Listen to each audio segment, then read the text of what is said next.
morning, good people of America. Good morning, good people of YouTube. It's Brandon Marshall, and I'm sitting here with twin, my partner, my co-host, Ashley Nicole Moss. On Paper Route, presented by I Am Athlete, SiriusXM, Faction Talk, Channel 103. We have a good show today. What's going to make it great? You know what's going to make it great, Ashley? Energy. Us. Energy. Us. Okay. Energy, us. Same thing. Same thing. Right. Yeah. Because you can take a good show, and good topics, and you can make it trash or you can make it great. And we have a good show, and let's see if we can make it great.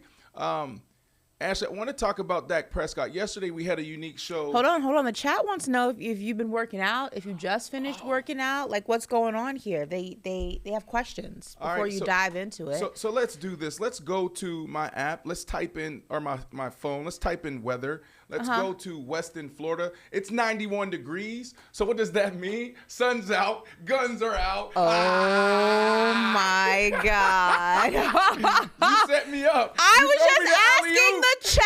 The chat had questions. That was not the direction I thought you were going to go. You gave me the alley-oop. No, hand to God. Like, I really thought you were going to give some, like, I've been working, getting back in there, getting back to my playing weight. I've been in there. I did not expect it to go that direction. But, okay, here we go. So listen, big show today. Like I said, it's good. Could potentially be great. But we do have a great guest that's going to be zooming in with us, connecting with us. She's having a phenomenal year within a phenomenal career. This young lady is next level. She truly is someone special. And JP told the team that Kobe Bryant gave her the name the Gold Mamba. The Gold Mamba. Mm-hmm. So, I mean, that's the question I have. Like, what does Gold Mamba mean? How was it connecting with Kobe? How important was he? And that is who, Ashley? That's Jewell Loyd. Mm-hmm. Jewell Loyd will be joining us around 12:30 on his show. But we also have another round of Daily Route. I want to talk a little bit about Dak Prescott. That's what I was saying earlier before you laid me up and gave me the alley-oop on my guns. But yesterday, when we went from video to audio only, we stumbled across a really cool conversation, and that was potential landing spots for Dak Prescott. Right. If SHIT hits the fan, because you can't curse in the first 8 minutes of YouTube because is they that won't a be able curse to monetize. Yeah, if you say that, we don't even want to try. I'm just curious. We need our $15 that we're going to make off this video today. So don't say it. Don't say it. Okay. Ashley, we need that $15. Okay. So look, where can Dak potentially go? Don't tell the people right now, but I know you have an idea or a destination that you may like, and I do too. So we'll discuss that. Jim Harbaugh, name, image, likeness passed in July of 2021, and some say that was the solution of the problem regarding NCAA and our student athletes. The NCAA to me is a mafia. They're an organized crime unit. Yes, I said that. Why? Because they have literally been ripping off athletes for how long? Making billions of dollars. And athletes haven't been able to participate in the TV deals and concessions and the jersey sales. And even Madden. They had to take down, not Madden, but they had to take down the EA Sports because they were using our likeness, but they weren't giving us any money. Do you know that Madden pays us $15,000, $20,000 a year in the NFL for us to be on Madden, like NFL players? Really? Yes. And then they have to do a new deal with Legends if you retire. So, if you see me on Madden, that means they called me and they probably gave me $10,000, not a lot of money. I mean, it's money, though. It's not like it's free. Ashley, we're going to dive into news of the day here soon, but really quickly, there's athletes that make 10, 20, 30, $40 million a year. This is football. Mm-hmm. And one of the biggest days during football season is when we get our Madden checks. Oh. When they come around, it's like a whole thing. Hey, guys, we got a meeting really quickly after team. We have a team meeting really quickly after practice. This is one of those that you throw out there. And it's like the Madden checks are here. But they use those Madden checks to bring us in to talk about insurance or all the employee benefits, HR discussions. So they'll have people come in and talk to us. And at the end of that meeting, you get that $20,000 check. That's like the best day. You're like, yo, I got 20 grand. Bro, you're making 500,000 every 2 weeks. But when these Madden checks come around, everybody loves it. But anyway, Ash, you know I can banter and talk all day about anything. For sure. It's time to dive into the news of the day. For sure. And we're going to kick things off with Anthony Edwards. As you guys know, he's playing for Team USA. He's one of the players representing Team USA in FIBA right now. And there's a video of him circulating the internet that people are just in love with. It just goes to show one of the many reasons Anthony Edwards is him. He's a dog. There was a fan who was screaming at him during the game, and he hits a shot, banks it in, and he screams right back. Let's listen to this. Check this out.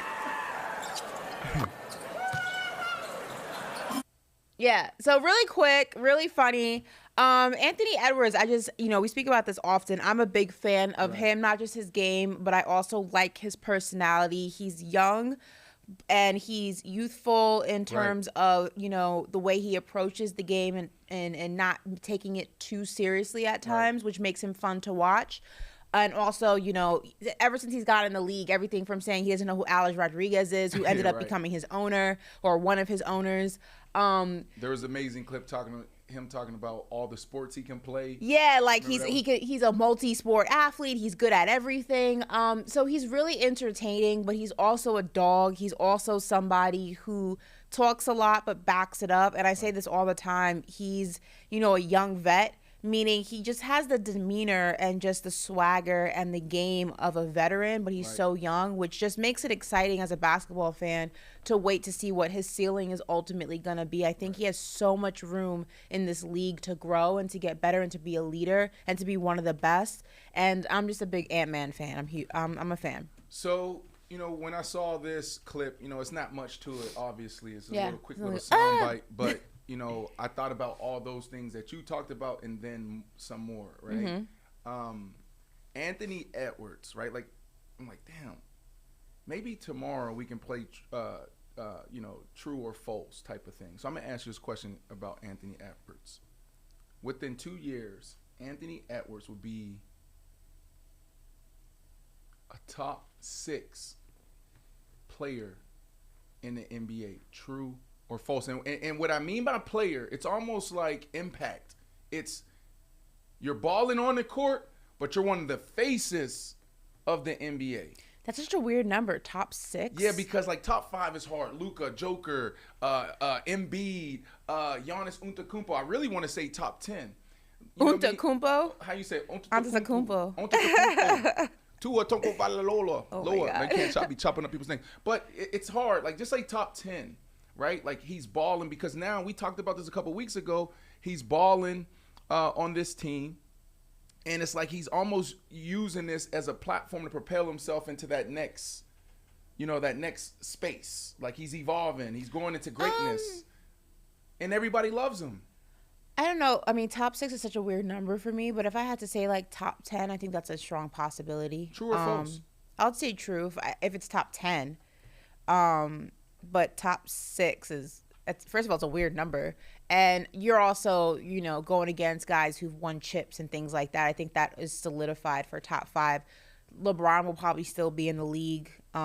If you're going to talk top 6, he's probably right outside the top 5 at that point. But is Jimmy Butler still top 10 in 2 years, right? Like, that's what I'm saying. You have to kind of figure out, like, it's hard to determine what the league's going to look like, who will still be playing and who won't be playing. But if I have to assume that it's going to be still a lot of the same players in the mix, I would say top 10. So really quickly before we move on, new faces. Luka, Ja Morant, is he top 5? The new faces. Is Ja Morant top 5?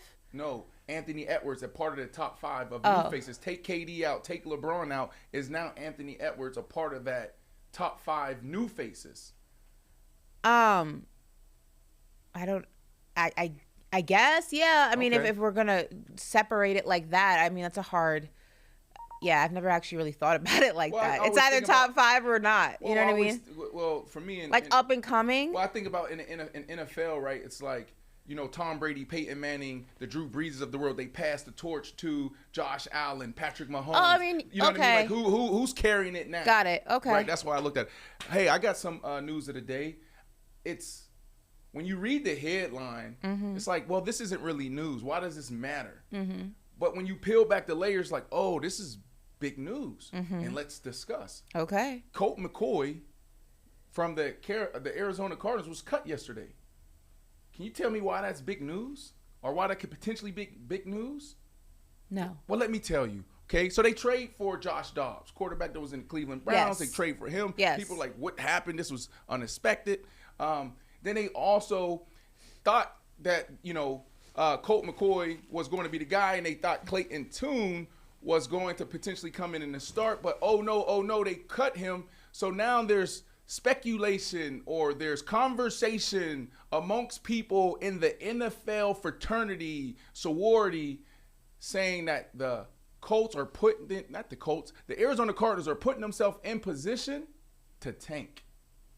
Do you think that that teams tank in the NFL? Yes. You do? I think that I think that teams would like us to think that they don't tank, and that let me rephrase this. I don't think players tank. Right. I think that players go out there regardless of what the team looks like, where the team is, what transition the team may be going through. I'm a firm believer that if you are a competitor, you compete regardless of the situation you're in. Right. So I do not believe that players go out there and tank. The same reason, like, I don't think that come late December, you see teams losing games player-wise so they can get a better standing, or like, I personally don't believe that. I do, however, think that situations are out of their control based on front office, management, coaching decisions that would give them a better opportunity when it comes to the playoffs, give them a better opportunity when it comes to the draft. Right. So I'm 50-50. I think that teams tank. I don't think players tank, if that makes sense. Interesting. I agree with you. It's hard to have players buy into anything like this. Right. Because every single year you're fighting for your job. There's a core group of guys that organizations built around. And that core is like, look, this is the core that we're keeping together no matter what. And it's probably 4 to 6 guys. That's it per team. Everybody else, you're week to week, year to year. That's what you are. So asking a guy, hey, go play bad. You know what I'm saying? So we can be in position as a better position as an organization doesn't make sense, because if you play bad now, that's your resume.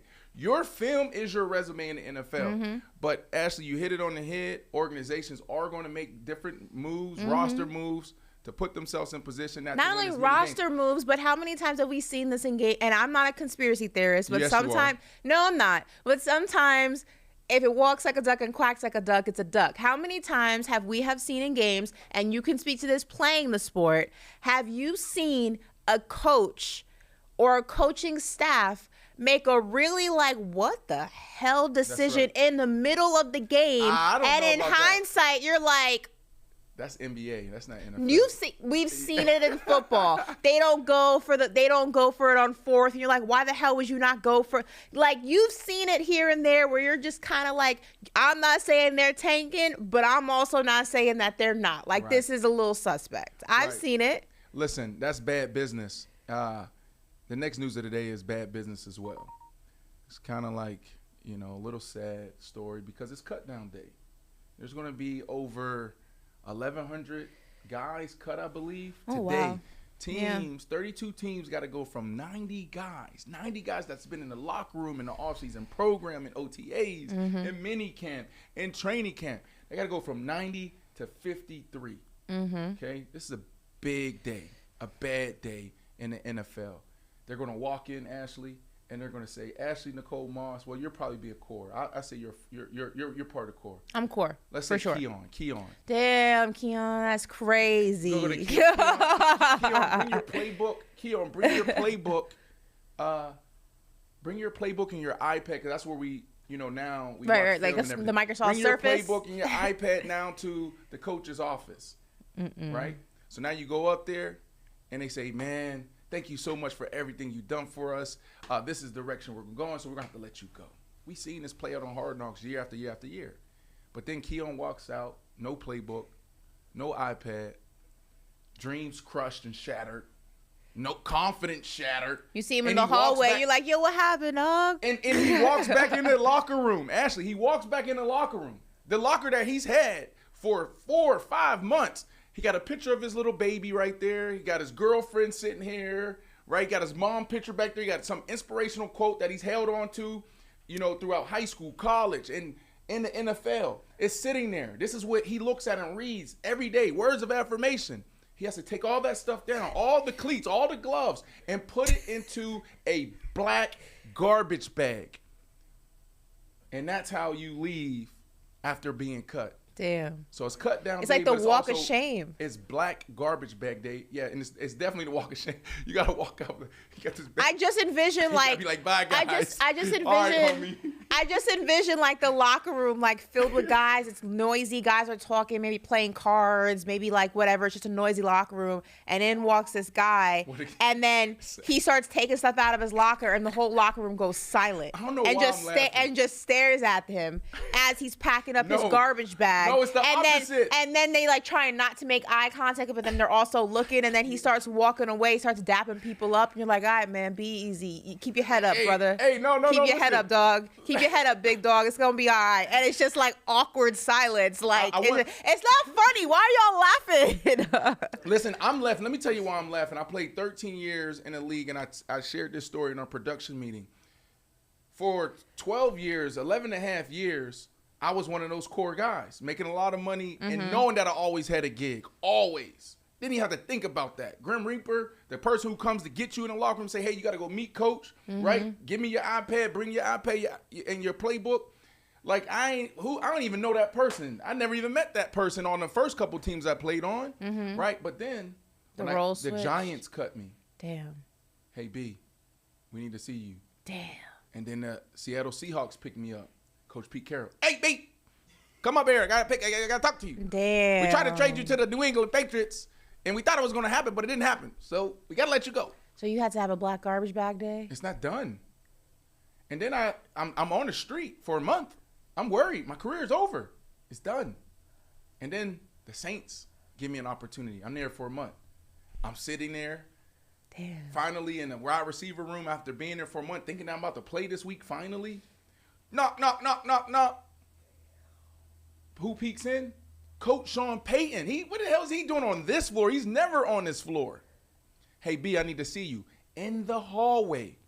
Hey, man, we put a waiver claim in on this guy, this wide receiver. Didn't think we were going to get it because where we're sitting at, right? And he happened to fall in our lap, so we got to make a roster move. So we got to let you go. But stay in town and stay in shape because we're going to try to find a way to bring you back. I'm still waiting, Coach Payton, to call me back. I'm still waiting on Coach Payton to call me back. What are we doing?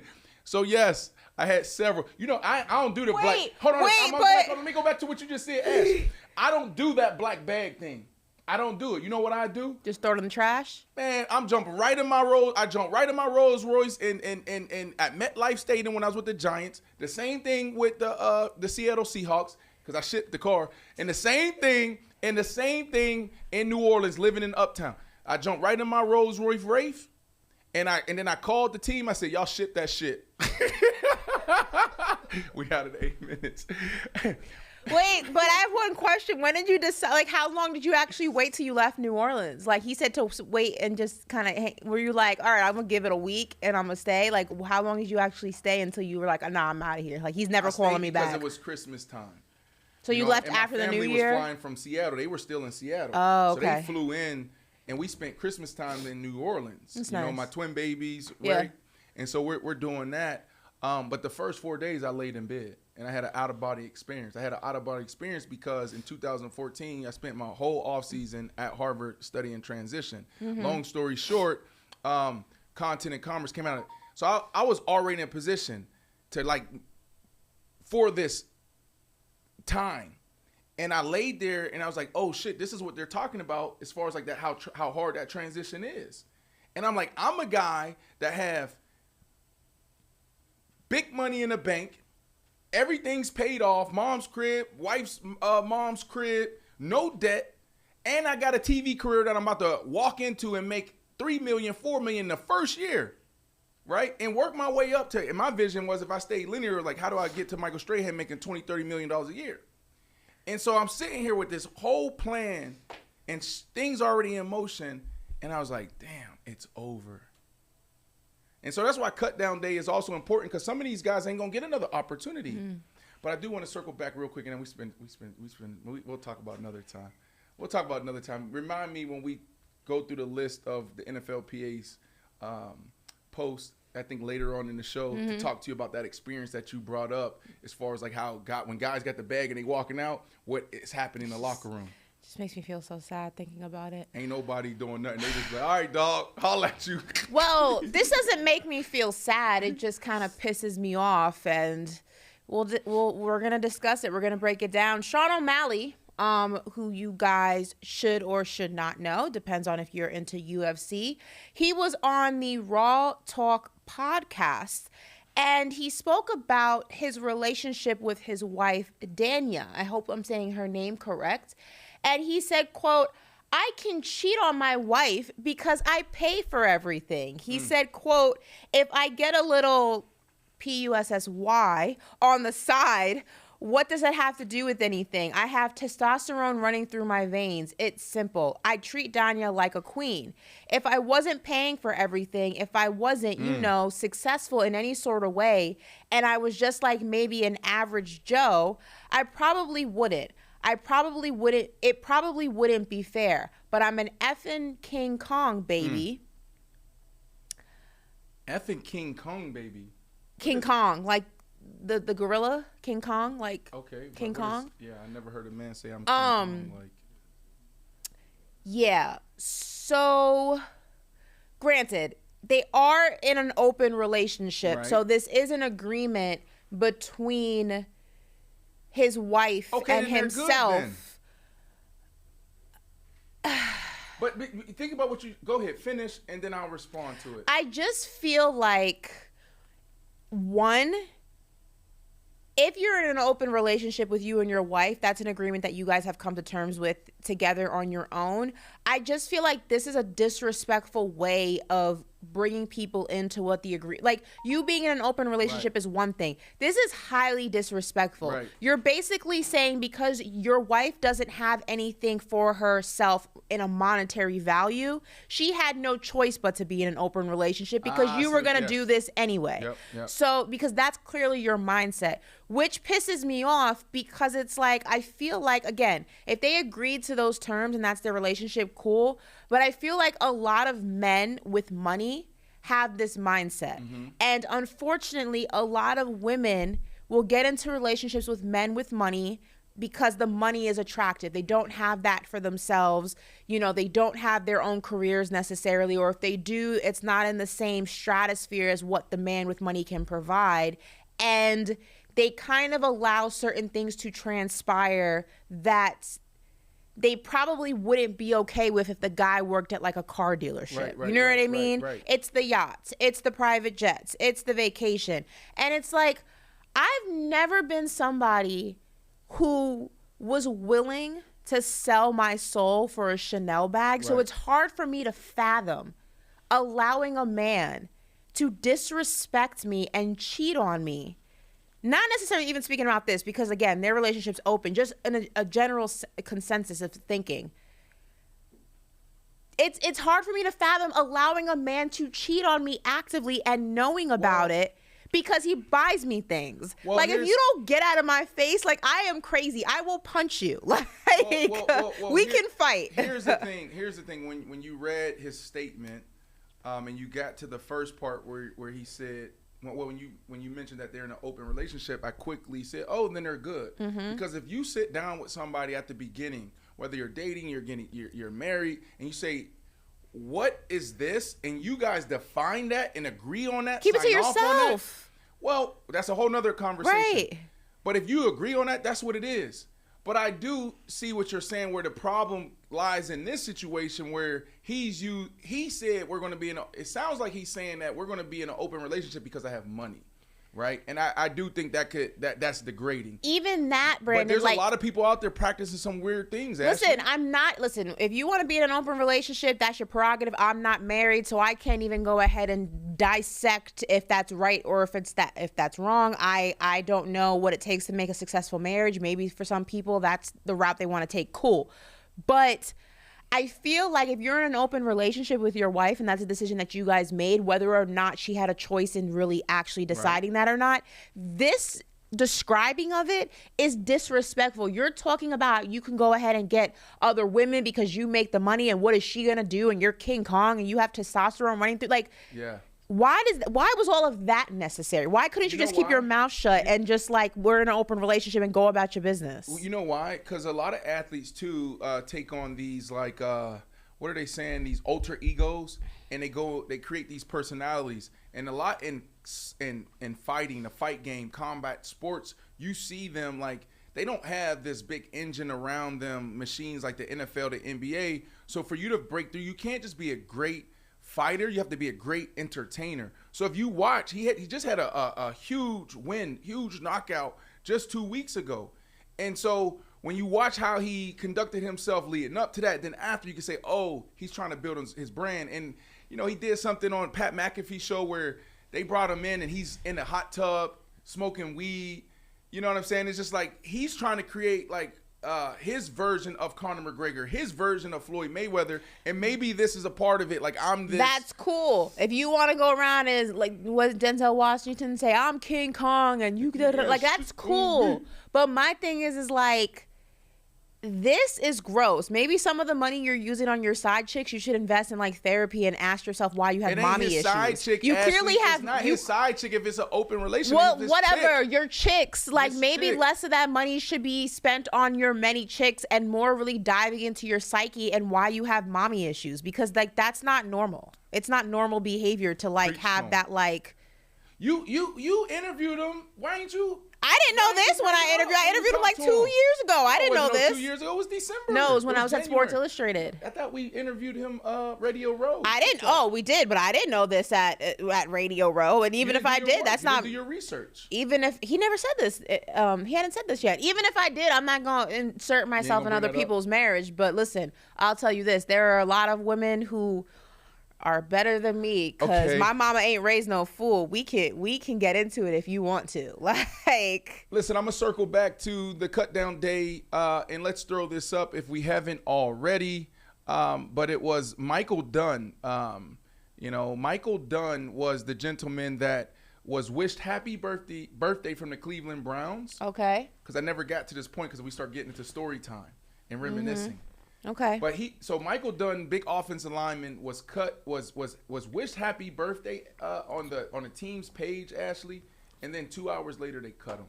I don't know if they have. Do we have that? Is that up on? Can we show that picture if we haven't already? I'm sorry, I'm not looking at this. I changed the view here, but I just thought that was really terrible of the Cleveland Browns. I mean, would it have been terrible if they cut him and didn't wish him a happy birthday? Like, what would you prefer? Like, they got to start. The head coach, general managers got to start connecting with the social media managers and say, look, like this guy we're about to cut, this guy we're about to trade. Stop talking about this guy. You know, this is probably like the third time this happened in the last month or 2 months. I think we talked about something like this recently. So this is a problem, Ashley. But I don't know if like the social media team gets like the cut list from the coaches. So I'm sure that they do that. I mean, didn't they do that with was it Pat Bev? Or they did with somebody in the NBA did the same thing, and then it was Marcus Smart. The Boston Celtics released that like video about him, like appreciating him, like our forever DPOY, and it was like a highlight reel of him. And then a few hours later, he got traded to Memphis. Okay, wow, this is terrible. So that's why there's a disconnect in these organizations. I was trying to buy more time before we have the Gold Mamba come on. So the Gold Mama will be chiming in. Let me know. I don't know if it's going to be here in the next minute, the next 5 minutes, next 10 minutes. But Jewell Loyd will be joining us, and we'll be discussing so many things about the WNBA, her career. She's like the snack lady. Apparently, she's a snack lady, so we'll dive into that a little bit. Like snacks? Yeah, like snacks. Okay, but that's I wonder okay. what kind So of we have snacks time. she likes. We have time for a little bit more news. You want to go to Skip Ashley? Bayless and his new Let's do it. co-host? Let's do it. Okay, so listen, Skip Bayless complains that his new co-host didn't let him speak enough. I mean, I'm not. You bring in 4 personalities. Everyone wants a piece of the pie. But Skip Bayless was visibly frustrated, huffing and puffing throughout the premiere episode, as 3 former NFL players, Michael Irvin, Keyshawn Johnson, and Richard Sherman, yelled, screamed over each other. The most notable moment of that show was when they were talking about the Dallas Cowboys in the situation with Dak Prescott and Trey Lance. Richard Sherman was getting all his points in. Keyshawn was yelling over Michael Irvin. Michael Irvin was trying to get loud over Keyshawn and did. And Skip just kind of hung his head low and maybe said 5 words. At one point, it looked like he was thinking to himself, this is not the way I expected this to go. But Skip said, quote, at one point, I don't know how closely you watch their games, but I can. We don't have time because you guys talk too much. And Keyshawn Johnson says, I know you didn't just say that we talk too much. And Skip said, yes, you talk too much. So I think Skip thought that maybe this was going to go a little bit differently, that he was going to be the ringleader, but it looked like the ringleader was now just in the audience. Let me ask you this question. Can they fix it? Will they fix it? They will? Yeah, they'll fix it. I mean, listen, at the end of the day, it is Skip's show.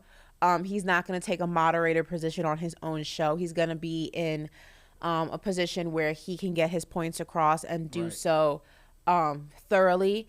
I think it's just growing pains. You know, you bring a bunch of people together and, it's the first time that they've been together in a debate talk space. Right. And so they'll get it right. You're not concerned. No, they're going to get it right for sure. But it's funny to watch while they do try to get it right. You know what I'm not concerned about, Ashley? The Gold Mamba. I'm not concerned about the Gold Mamba being on time. See, this is the difference between being pro and not a pro, right? Like, she's a pro. I'm sitting here trying to buy time saying, oh, she might be 5 minutes late. She might be 10 minutes late. You know, you want a little cushion. Yeah. You don't want our audience to be just left there and like, oh, it didn't happen. But she's here on time, right? So we want to welcome you to the show. I want to do it a little differently here. This is not your traditional show, Gold Mamba. Jewell Loyd, 2-time WNBA champion, 5-time WNBA All-Star MVP. Okay, and you can go on and on and on. But welcome to our show. How are you doing? I'm good. Thank you for having me. I'm super excited. I'm a big fan of yours. Watched you over the years, and I'm glad to be here. So thanks for the invite. That's awesome. I love that. She's a big fan. That's great. So do you like hear football. That? You know what? She's from Illinois. Are you a Chicago Bears fan?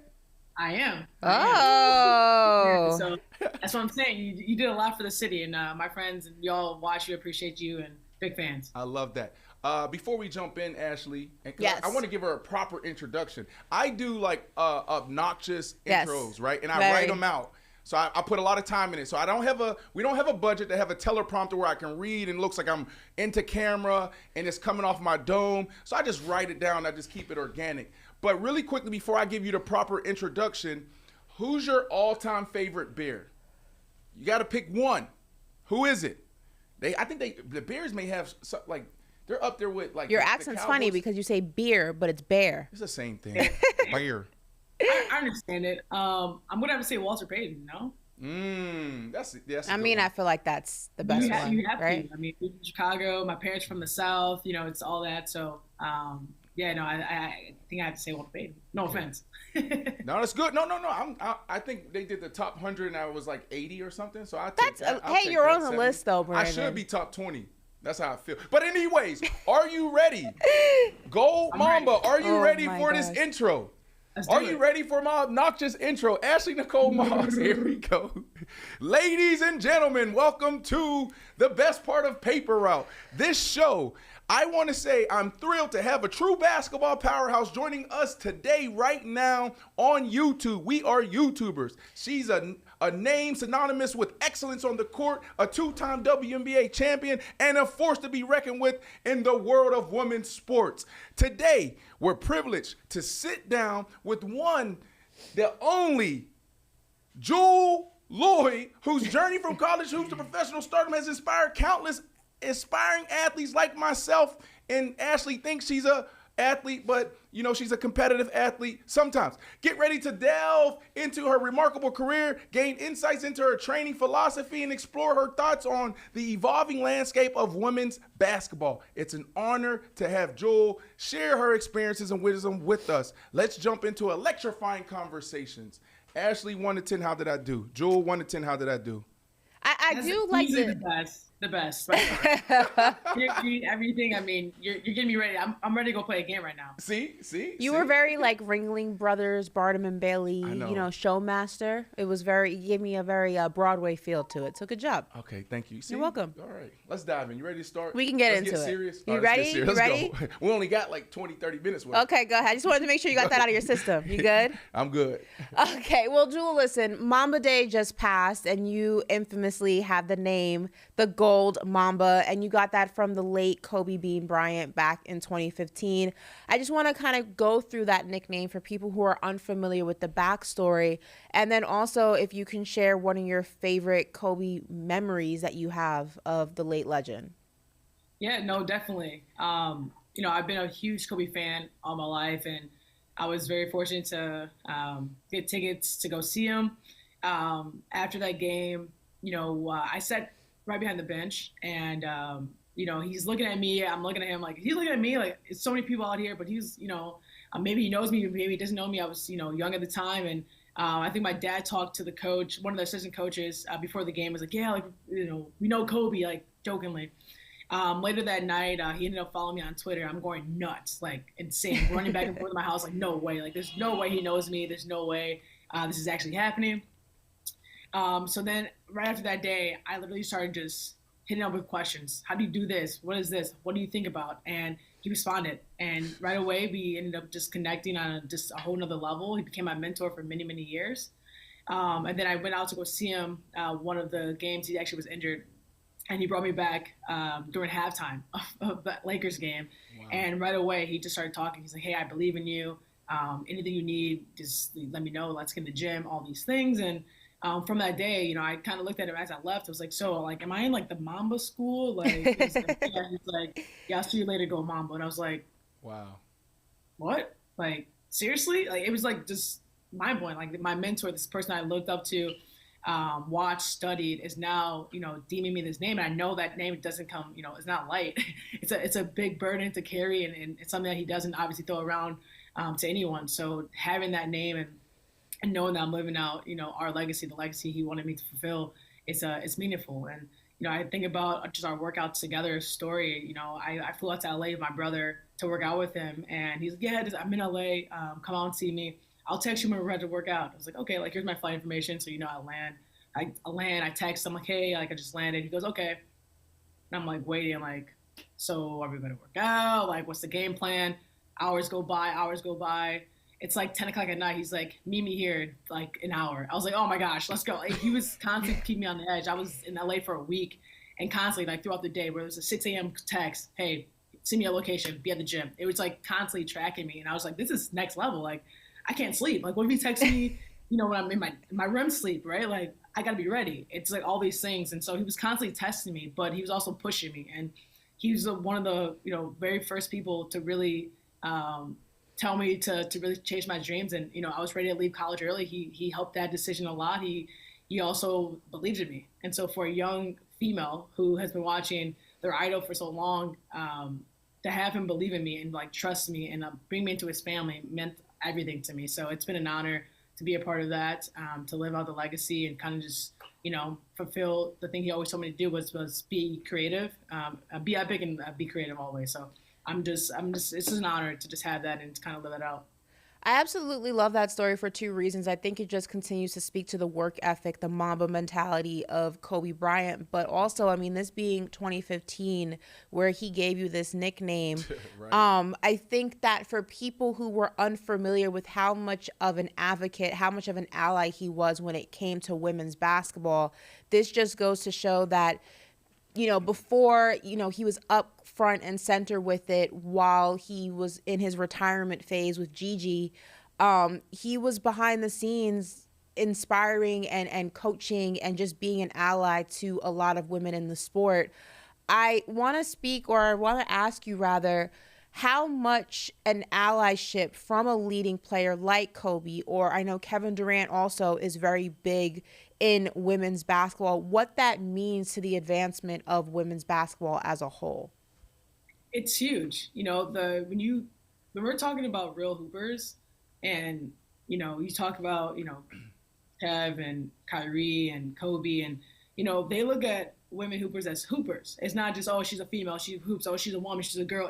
They're hoopers. And I grew up playing at the park. Like, it was just like, if you can hoop, you can hoop. We need a fifth. Can you hold yourself? Like, can you hold your own? Like, all right, bet. Come on, you can play. So you have that, and these are elite athletes. They're able to speak on just the game of basketball. And that's what people forget. That is not just about a kid, a child, a grandma, whoever it is. Can you play? Do you understand the game of basketball? It's a sport. It's something that, it's super diverse, and it's also global, right? And they break that barrier down for us, and they speak to that because this is how that world works. But we're hoopers at the end of the day, right? Like, that's who we are, and no matter what sport you are, like, can you hold your own and can you just produce? And we're able to do that.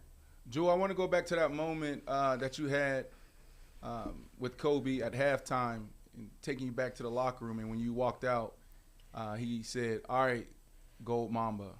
What did he see in you or in your game that would make him make that statement and give you that name? I believe that he saw a kid who loved the game of basketball. I think he saw something I did not see in myself, and he wanted to bring that out. And that's just a testament to who he was as a person, of understanding how he could bring excellence out of everybody. And that's what he did for me. And, the fact that I always asked him questions, he knew that I wasn't scared of the moment. I wasn't scared of the big ass of, coming out and training with him, being intimidated by that. And, a lot of times kids are timid and they don't want to always ask questions. And the best thing I've ever learned from him is always ask questions. Right. I want to learn and evolve. And I think he saw that, and he brought that out of me, and he made me even more confident because, you're talking to Kobe Bryant. Like, it's like you're talking to someone who knows and has done things that I want to be able to do in my career. And, the fact that he understood that and saw that in me, that it just ignited me to just continue to thrive forward. Yeah, that's so good. I got to be honest with you. I'm always going to keep it real. I don't know any other way. I would say that I'm a new fan, right? Probably when I was playing for the Chicago Bears, I wasn't watching much. But over the last couple years, I find myself being a fan and trying to learn more, trying to understand some of the challenge that you guys may have. It's pretty cool to hear you talk about them, saying like you guys are hoopers, not just women hoopers, but hoopers. As athletes, right, like we study other athletes. And I was talking to someone last night about like, secret society. Like in Hollywood, they have secret societies and they do certain things. But then in sports, there's a secret society. And that secret society I was talking about was greatness. And right, like when you're trying to be great and you're trying to be a legend, you're trying to become the GOAT, you study them, right? So being around Kobe Bryant, him as your mentor, training with him working you out, him texting you, giving you feedback. What did he have in him that you saw in yourself? Like, give me a trait: clutch gene, swagger, high basketball IQ, right? Like, what did you see in Kobe? It's like, oh shit, like this is me. Yeah, I'm gonna say like the ability to turn it on, right? The ability to lock in and mentally and just not be distracted by any of the nonsense, the noise, and just get it done. I feel like there's a challenge that I face in the game or whatever it is. Apparently, like this year, getting double team and triple team, it's like that's a challenge, right? And my ability to understand how to navigate that and be comfortable in those situations, that's what we connected on. It was like the moment we said that, I understood. I know the feeling. I know this. Like, it was almost like, you finally understand me. Like, I finally felt someone who understood like what I'm going through. And it was that clutching of just understanding, I know how to work through I know how to problem solve and efficiently and quick to not only make myself better, but raise everyone else around me. Well, let's get into some W talk. The Storm are headed back to the WNBA lottery for the first time since 2016. You, as a two-time world champion, Yes, I'm going to ma'am. go ahead and put that out there. I know there's been a lot of conversation about whether or not NBA and WNBA players should be referred to as world champions, but I'm going to say world champions. I'm not going to say it. What is it going to take for the Storm to get back to championship contention? What do you think that the team is missing, and what do you hope that the team fulfills in this offseason? Honestly, for me, how I look at any business that I'm a part of or involved in is always the elevation of how can you elevate and grow efficiently. You want to work and be a part of people that understand how to elevate you, but understand how to elevate the business. And so that's the mindset, but just like, how can we elevate the game? Who can elevate? Who can help you get there?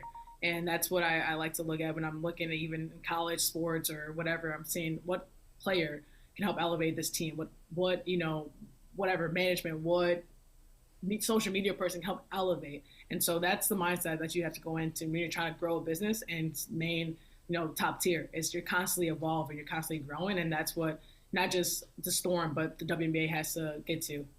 Jewell, I want to go back to what Ashley just tried to just skim over. All right, like big debate yesterday. I wouldn't say in all of sports, but really in the NBA world. No, all sports were chiming in, truthfully. Okay, so you had Noah Lyles, who is one of the fastest man on the planet right now. Okay, so he goes out there, he's on a heater, he wins, and he has his press conference, and he says, the NBA, why do they say they're world champions, right? So where do you stand in this debate, right? Is Noah Lyles right when he says, like, the WNBA and even in the NBA, like, you won it twice? How can y'all say y'all the world champions? So where do you stand on this debate? Give it to him, Jewell. Give it to him. Be honest, too, though. Come on now. No, I mean, I understand what he's trying to say. At the same time, like, come see. Come see why we're considered the world champs. Come see the grind that we have too. No one's knocking him that he's won in a world champion either. For anything, it's like you have to be educated in all areas before you speak. That's how I assume. I'm not, that's not a knock, but that's just the facts. Is like, I don't know anything about the medical field. I'm not going to come out and say anything about the medical field. I'm going to say, good job, doctors. Thank you for saving lives. So if anything, it's like, congrats. Way to be a champion. Way to be a world champ. You did what you need to do for your job and got the highest honor in that league. Congrats. That's it. It's that simple. You don't need to, dumb down anyone else. We're all great here. Okay. The easiest way that I think you can explain it is if you take any country's best team and you put it against our best team, it's no competition. And I think that is kind of, we do know that. We've seen it. We've seen it. We've seen it enough times. We've seen the story play out. We're finally getting back to where we need to be when it comes to the Olympic Games. No, it's like there was 10 years. No. The women are solid. Yes. And the men haven't gotten anything less than gold in 19 years. So we're Oh my goodness. We're good. We're holding it down. I want to go back to the conversation of the Storm because in the NBA, Seattle is one of the cities that they're looking to expand when it comes to adding to another team within the league. So I want to ask you if, expansion within the WNBA has also been a conversation in the efforts to continue to grow the league, to grow awareness, both just on a social aspect and a financial aspect. What's a city that you think that you've visited or people from that you think would be fantastic for a WNBA team? Yeah, I've been asked this question all season, and the one place that I said not too long ago was Denver. One, because basketball's hot right now. They just won. Also, I've never been there, so I would like to travel there too. But in general, when you're trying to expand, you got to look at a lot of things. Cost of living. Is it whether minimum wage? Is it going to help bring jobs to the city? What does the city need? Like all these things. So I have to dive in further to figure out actually other cities, but you just want the appreciation and support. And I think there's a lot of cities, and the game is growing so massively right now. A lot of people are invested in it. So I think if you do it right, you could put a team anywhere if you just do it right, if the business plan is right. So that's something that, obviously Kathy's going to have to dive in deeper, but the need is there. And a lot of people are talking about it. A lot of big time ownership groups want to be a part of it. And I think it's time. Well, you mentioned business, right? And, we have this conversation all the time, obviously surrounding the W. And we've been having this conversation for the last couple of years. It feels like everything's been amplified since the pandemic. We talk about diversity, equity, and inclusion. One of the things that I love about you is that you don't just talk about the problems. You know, you come with solutions. And as a player, high-performing athlete, you need to fuel correctly. We're talking about what we're putting in our bodies, what we're eating, what we're drinking. And what I love is we've had a few WNBA stars on our show. And so when we talk about like what you guys need and travel challenges, et cetera, like those are some real things. But you guys, right, like y'all don't have snacks at sometimes. And when you go on the road, like it's just like y'all got crap food.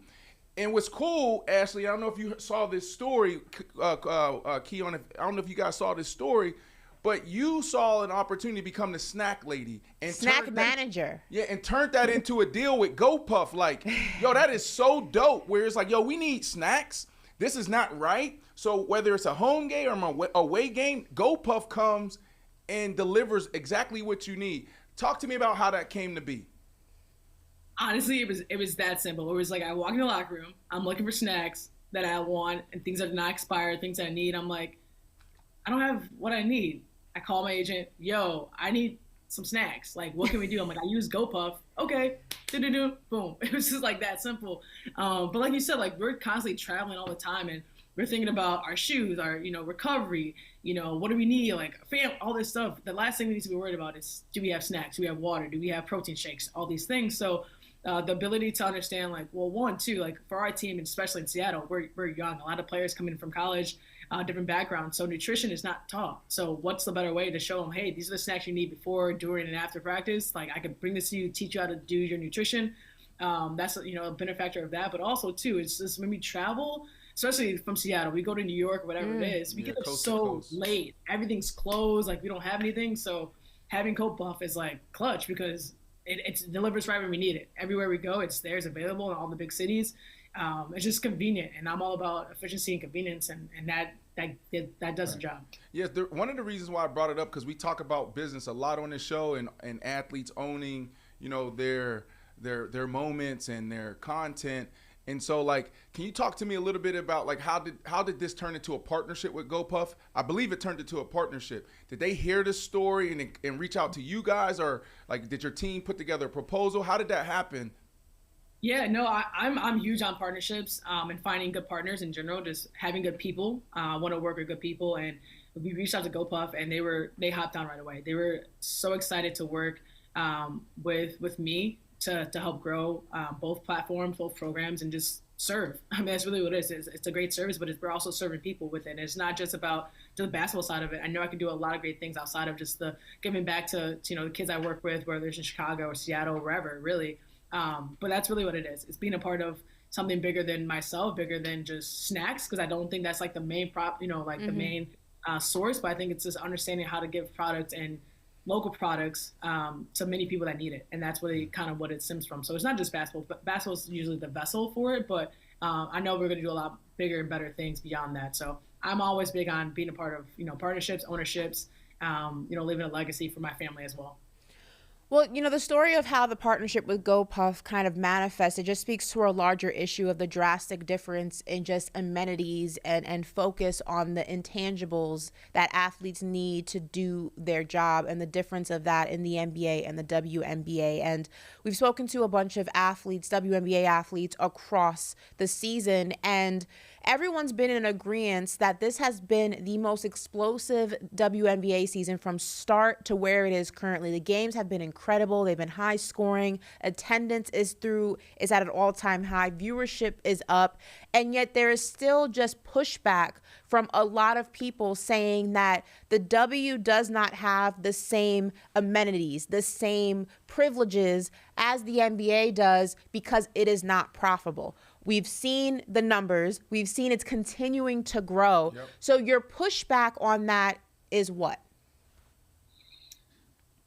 Honestly, the product, the players, it's really not the issue. I think it's the mindset, the belief from the outside. It's understanding, like, this is not just recreational sports. This is a business as well, but it's also a growing business. And we sacrifice just as much or even more time than any other sport. I mean, we play overseas, we come back, because we don't have the same resources and amenities, like we're doing way more just to be afloat, right? We're doing way more to keep our bodies where it needs to be. And yeah, we're still producing a tremendous product, right? Consistency, right? This year has been explosive in numbers, like without the stuff we need. And that just shows you the testament of the character of this league, the character of the women in this league, and then who we are. So that's, for me as an outside person trying to invest, I'm looking at a company like the WNBA and being like, whoa, look at this. Like, they don't have this and this. Imagine what they could do with this and that. So that's kind of how I see it. And the thing is, you change people's mindsets. You show them that we are able to do things, they buy in. And that's what we've been able to do as a league the last couple of years. Brandon spoke about being a new fan of the W and just recently getting it, into it and watching it and following it. And that's, a commonality that we've seen. I think each and every season we see more and more of those conversations happening and those statements. And I remember when I interviewed Julius Randle, he brought his son to a Liberty game because he wanted him to know that women play ball as well. And even said, listen, they're playing better ball than we do when it comes to the fundamentals. There's not all, the tricks and the magic that you'll see in the NBA. It's truly the fundamentals of the sport. So what would you say for people who've only ever followed the NBA and want to get into the W, don't know if it's going to be the same product, don't know if they're going to like it? What would your pitch be to them? It's what we mentioned before. If you're a hooper and you like basketball, you watch basketball. I watch my 9-year-old nephew play terrible basketball in a terrible league, but I like basketball, so I'm analyzing his game, right? I'm watching college, high school, the NBA, WNBA, EuroLeague, right? It's like, if you're a fan of the game, it's a purely game of basketball, you're going to watch basketball. And we have entertainment. I haven't found anyone who's came to a WNBA game and been like, man, this is terrible. Every time someone comes who's always new, they come back. They bring more people. It's the mindset, And I think for us, like, we get buckets, as you see. The games are dynamic, playoffs, everything has been close, and it's just showing people, right? It's just being able to be seen, being shown, showing a great product. And, I'm proud of our league. I'm proud of what the players have been able to do. And the growth of the game is not stopping anytime soon. What I love about where you guys are at right now is the storylines. Ashley will tell you, like, I love a good storyline. And to me, it's about the stuff around the game, right? Like the fashion. There's some people out there's some of our WNBA stars that they doing too much. Doing too much, and you know what I'm talking about. But then there's some fly stuff. Y'all are pushing the limits, and the same thing we're seeing in the NBA and the NFL. So, like, you got that before the game, and then you got the drama and the rivalries, right? Like, those are things that we saw a lot in the NFL for a very long time, in the NBA for a very long time. And now I love, like, even with Angel Reese in that moment, it was like there was a lot of pushback on her because it's like, no, you're supposed to be a lady. Ladies don't talk like that. We don't talk trash. You're not supposed to do that. But no, like, I feel like that moment pushed women's sports, not just the basketball world, forward. So that was dope. But I will say this, Ashley, before we move on, I just think that this is part of the process. And people like you are the ones that's going to get the WNBA to where they need to be. And that's why I brought up the GoPuff deal and how you approach business, because that's what we need is more brands to come in into it to invest. But, like, it's still young. You know what I mean? It hasn't been around for 100 years, 100 plus years like the NFL. And so we just need to continue to work it, continue to have these conversations. It's part of the process. Men, we need to do a better job, like the Julius Randle stories. We need to do a better job of embracing the game and showing up. I certainly can do a better job there. My little girl is 8 years old. I have twins that they're 8, boy and a girl. I need to take them. I need to show up. And but the problem is this. We got to get you an orange hoodie too. Here's the problem though, Jewell, and this is why I need to continue to develop relationship with people like you. I'm bougie. I'm not going to any NBA game, no WNBA game if I'm not on the wood. And I can't do it. I got you. It's taken care of. Don't worry. I'll see you jerseys, courtside, no problem. Yes. I understand. You need the leg room. You need to see it. You need to feel it. Please do not encourage him. She's smart. Like, I can't be in the second, third row. It's like being in the I've seen guys taller than you in the second and third row. You ever see me fly from here to New York in the second, third row? Like, if I'm not in first class, like, that just can't happen. I'm long. You know, tell her, Jewell, we athletes. My knees be hurt. Her knees be hurt. Around. Yeah, you gotta stretch out. I get it. Athletes, I feel you. I understand. Don't encourage this man. He's got enough problems. We going with courtside. She got us. Oh my God. Don't worry, I got you. That's what's courtside. up. That's up. I want to move forward a little bit. I think you probably won't remember. You played with my cousin. Her name is Lene Montgomery. She was out of West Virginia a couple years ago. She was in and out there, but that's my cousin. Just wanted to say that. How was it playing with Sue Bird, though? Honestly, it was awesome. It's very rare you could say you played with one of the greatest point guards to ever play the game. You kind of I don't ever take that for granted because she changed the game in a lot of ways, and her greatness, her abilities to pick apart defenses was phenomenal.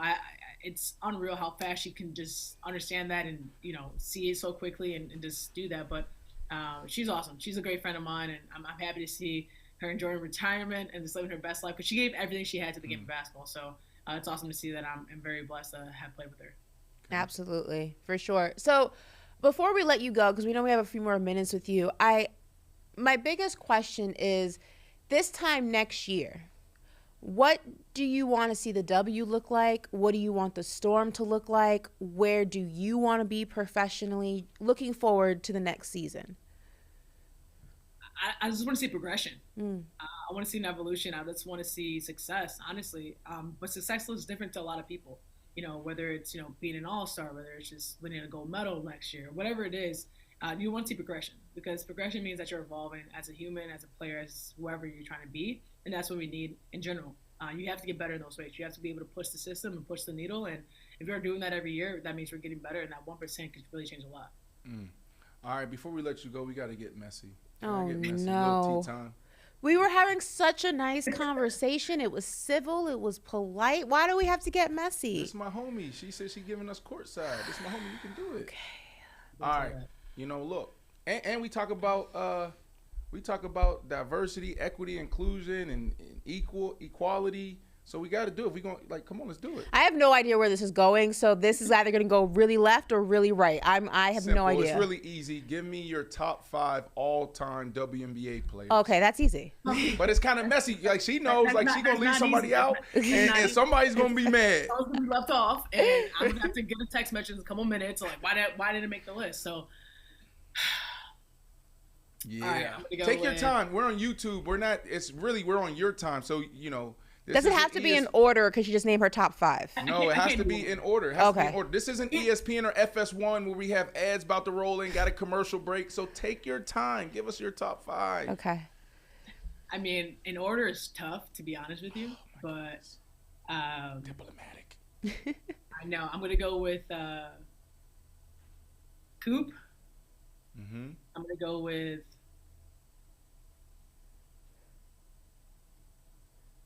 Lauren Jackson. Okay. I'm going to go with Maya Moore. For sure. I'm going to go with Diana. Oof.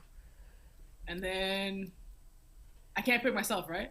Yeah, you can. What you talking about? Yes. Why don't we do that more? Why doesn't athletes do that more? I didn't know the rules. I know this is YouTube. I didn't know the rules.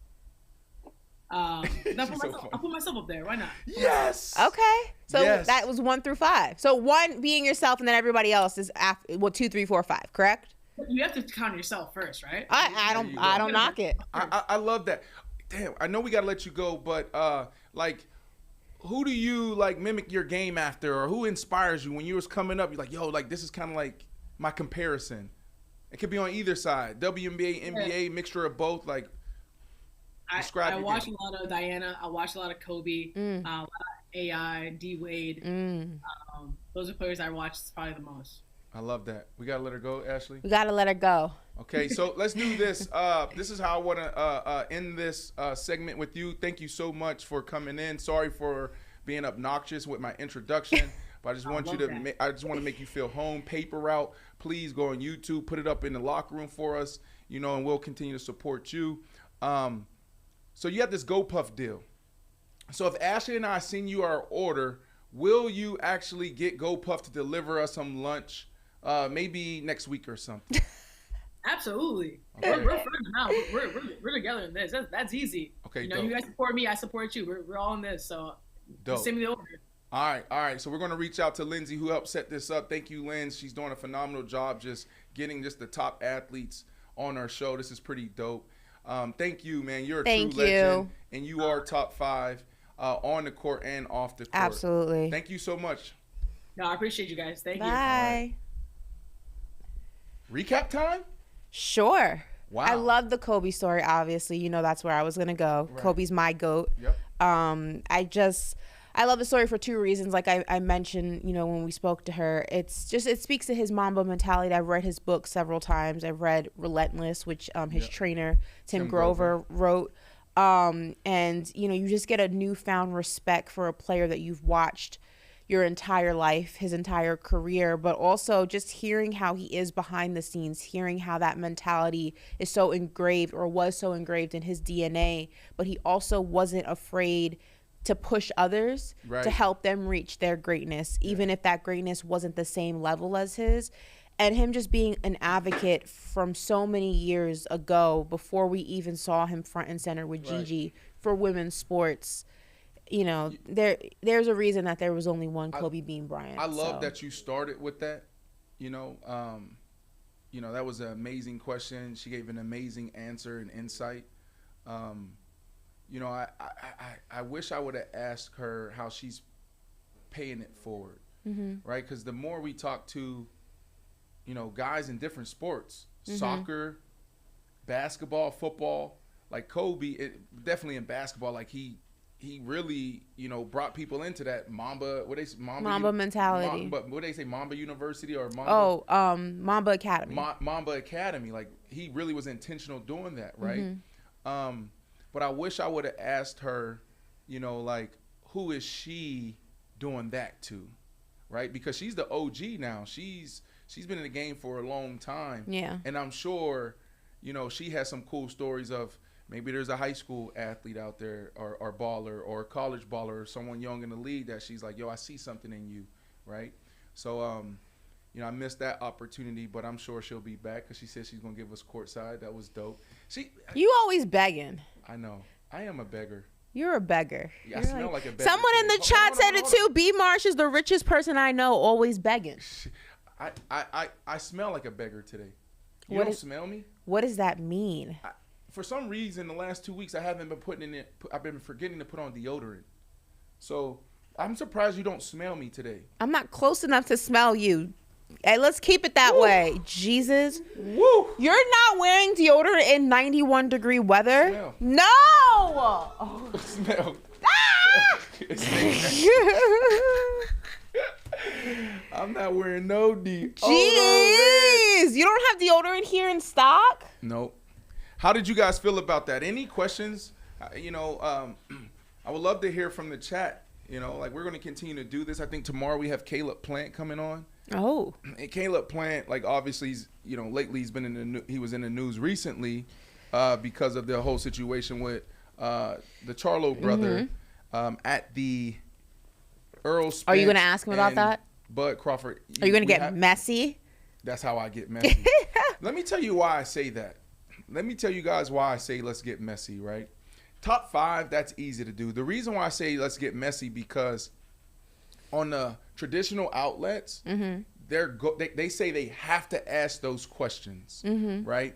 And that's where the relationship gains a lot of friction and there's tension in the relationship because you come on, like Richard Sherman yesterday. Like Richard Sherman, he explained why he responded to or treated or he reacted to Skip Bayless the way he did a long time ago. So they addressed that. And it's like, yo, don't bring up the negative stuff. I want to talk about all this good I'm doing. Look at my foundation. But they feel like they feel like if I go on any show right now, right, they're going to say, we got to talk about what happened in 2006 or 2007. Are you kidding me?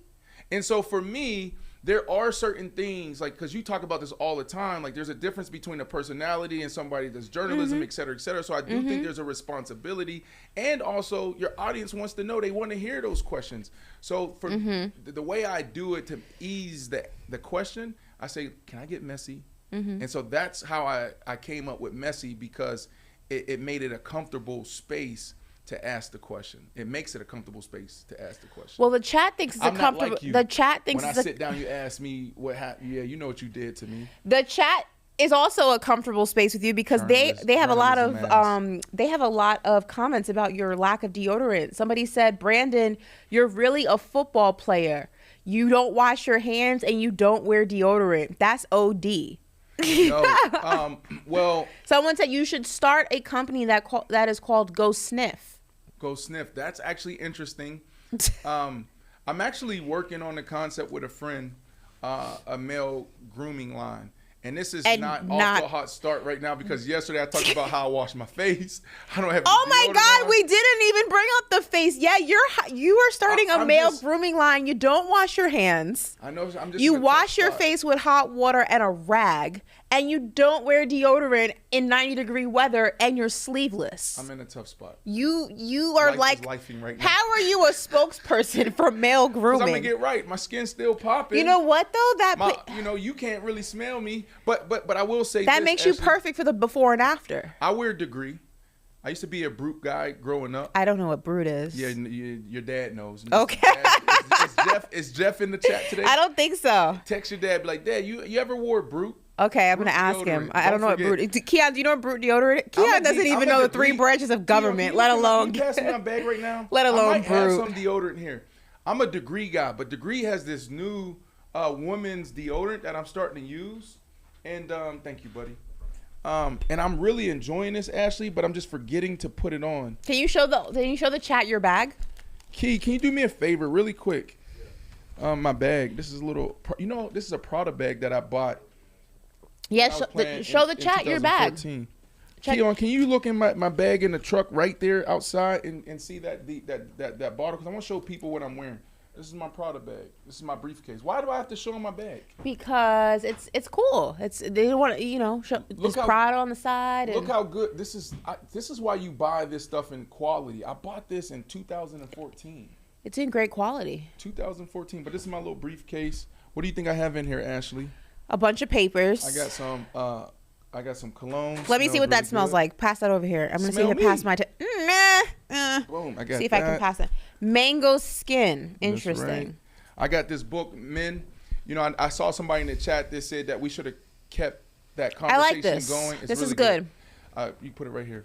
The conversation going between Ashley and I, man versus women. Sean O'Malley came out, said that it's okay for him to cheat on his wife because he pays for everything, and that started a really cool conversation. But here's a great book for men and women out there, The Way of the Superior Man. Like men for sure read this. Like, we don't really understand women. We don't know how to be lovers and being in a relationship. This book is really helping me out a lot. So that book is in there. And then also, always, Ashley, I got my Tabasco. I got hot sauce in my bag, swag. Who said that? Kanye West. What?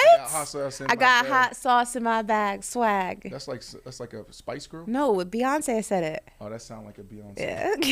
Right, someone said that doesn't look like a briefcase. It looks like a purse, B. Marsh. It might be a Merce. It might be a Merce. I got into the whole Kyle Kuzma loves situation. A Merce. I love a Merce too. I got into a little era where I was wearing Merces. That's pretty much it. Really? What was the era you were wearing Merces? When I was playing for the Chicago Bears, no, even the Dolphins, so for 2011 to 2015, I was like a nice briefcase guy, right? So I got this, maybe it's not, the truck is at the shop. Okay, sorry. And then when we first started I Am Athlete, if you go to some of the early pictures on the page. You have a Merce? I have something in my hand. Okay. I have like some type of bag, Lon Vaughn ladies' little tote. I'm wearing something. You have one of the big Birkins? No, I didn't get in the big Birkins. That's a lot of money. Okay. That's like $20,000, Ashley. I didn't know if you did in your playing days. I will say this. In 18 to 24 months, when I Am Athlete is, doing big business, we're doing some great things, a lot of give backs, I will probably buy a Birkin. Okay. Because I'm bougie. I am bougie. That's the space I'm entering right now. You're not really bougie. You don't wear deodorant. But look, listen. It's not anomaly. You said it's been a past week. Maybe 2. Oh, Oh my God. I'm forgetting. Okay. Sometimes I'll sleep here and it's like I don't have my toothbrush and my deodorant. Did I brush my teeth today? Yeah, I did. They're white. No plaque. Brandon Marshall here, Ashley Nicole Moss sitting here on SiriusXM Faction Talk Channel 103. We're talking about a lot. Ashley, let's get back to sports, but before we do, can I tell you about like the space that I'm in right now? Sure. All right. The space that I'm in right now is like I want to like curate my life, you know? Curate your life. Yeah, I never really invested in how I dressed, having a style, having a scent. Right. So like even this is not my scent. I wear this because it's like casual, you know, so this might be my day-to-day thing. But if I go out, I've been really enjoying this Tom Ford like cherry. It's like cherry something. Mm-hmm. That's my scent. OK, I used to wear Baccarat. So like what's my scent? What is my smell? And then my swagger, like what is my style? Mm-hmm. OK, I call it corporate street. But I never thought like this in the past. Corporate street. OK. And now I'm getting into, you know, like manicures and pedicures consistently, putting that in my schedule. Mm-hmm. So like I'm in this space right now where I'm trying to curate my life, how I dress, you know, what I'm eating. Your manicure. We have the dots, the clear gloss. How y'all feel about that, man? What's with what are the dots? Why are they not on every finger? Different. Huh? Different. Disruption. That's what it means? Innovation. That's what. Oh, okay. That's what it means. Yeah. Did you make that up, or is that like? I just made it up just now. Okay, but I just wanted something. I was like, I think it's cool. Okay. I don't really like the clear gloss. You don't? No, like I like guys like manicure stuff, cuticles, cut nails, all that stuff. But the clear gloss, I don't know. I never got with the clear gloss. It was peer pressure. I know that DK like does his nails. He usually has black nails. Mm-hmm. D-Wade did that at one point. Yep. You know, there's a few other athletes who do the nails. I mean, I don't hate it, but it's never been like my thing. But I'm not knocking it. But the clear gloss, I don't know. It's like go color or don't go at all. The clear is just like it's all good. So we're different strokes for different folks, guys. We're at the daily route right now. We're just bantering a little bit. This is Ashley Nicole Moss, Brandon Marshall sitting here on Paper Route, YouTubing it up. Ashley, if we can go back, because we didn't hit Jerry Jones, the update on Jerry Jones and the Dallas Cowboys and Dak Prescott. All right, this weekend, we all know now because everybody's talking about it. We talked about it yesterday. Jerry Jones made a decision to go out there and give up a fourth rounder for who? Trey Lance. Trey Lance was drafted by who in 2021? The San Francisco 49ers. The San Francisco 49ers gave up their entire future to move up to get this guy at the number 3 overall pick. Sure and did. This guy probably started 2 games, and some is saying it could potentially go down as one of the worst acquisitions, one of the worst trades ever, right? The Dolphins got everything out of that. That's where Tyreek Hill came from. Jalen Waddle they picked up Jalen Waddle off of that. And another starter that's making big money and contributed in a big way. So this is a big deal. Why? Because Dak Prescott is due $60 million next year. And the question is, are they doing this to gain leverage because negotiations aren't going well? You know, the Dallas Cowboys came out publicly not too long, or in the past, saying that we want to get a deal done with Dak Prescott. Right. And where is the deal? Why is it so hard? You just saw Justin Herbert get a deal. You just saw Lamar Jackson get a deal. You just saw Jalen Hurts get a deal. It shouldn't be that hard to sign your quarterback who's been there for 8 years. So, Ashley, is this about leverage? Is this about, and this is not my question, but is this about leverage, or is this about Dak Prescott not playing well? Because the timing of it is interesting. Mm-hmm. Think about it. They just saw him up close and personal again after a bad year for 4 to 5 weeks. So is it that they're like, yo, these interceptions aren't stopping? This is a problem. Mm-hmm. We need to win now. Why? Because Jerry Jones is how old, Ashley Nicole Moss? Say it. 71. He's not 71. How old is he in football? His football age is the difference. It's like dog years. How old is he? Say it, Ashley. It's okay. He's old. 104. Jesus. I said 140 and 104 yesterday. We're going to go with 104 right now, and that's what we're going to say for the rest of the year. He needs to win, and he needs to win right now. So yesterday, Coach McCarthy, right, the reason why I wanted to go back to this, and I don't know if we have, the picture or any graphic there. If not, it's okay. But Coach McCarthy said that he was involved in the process, but the evaluation of the player. Remember, Jerry Jones came out and said that he made the decision by himself and nobody else knew, not Dak, not Coach McCarthy. So we spent all day talking about that. Is Jerry Jones lying? Well, before I answer that, I just want to shout out everybody listening to Paper Route on Sirius XM Faction Talk 103. Is Jerry Jones lying? Well, I mean, it's kind of self-explanatory that he would be lying because he said that he made a decision that himself, and Mike McCarthy went ahead and pushed back on that and said that wasn't, essentially saying that wasn't true. So I don't know if Jerry wants to come across as the mastermind behind the decision and take the credit where credit may not be solely on him, or Mike McCarthy is trying to make his quarterback feel better and say, no, I knew too. Like, it wasn't a full-blown surprise.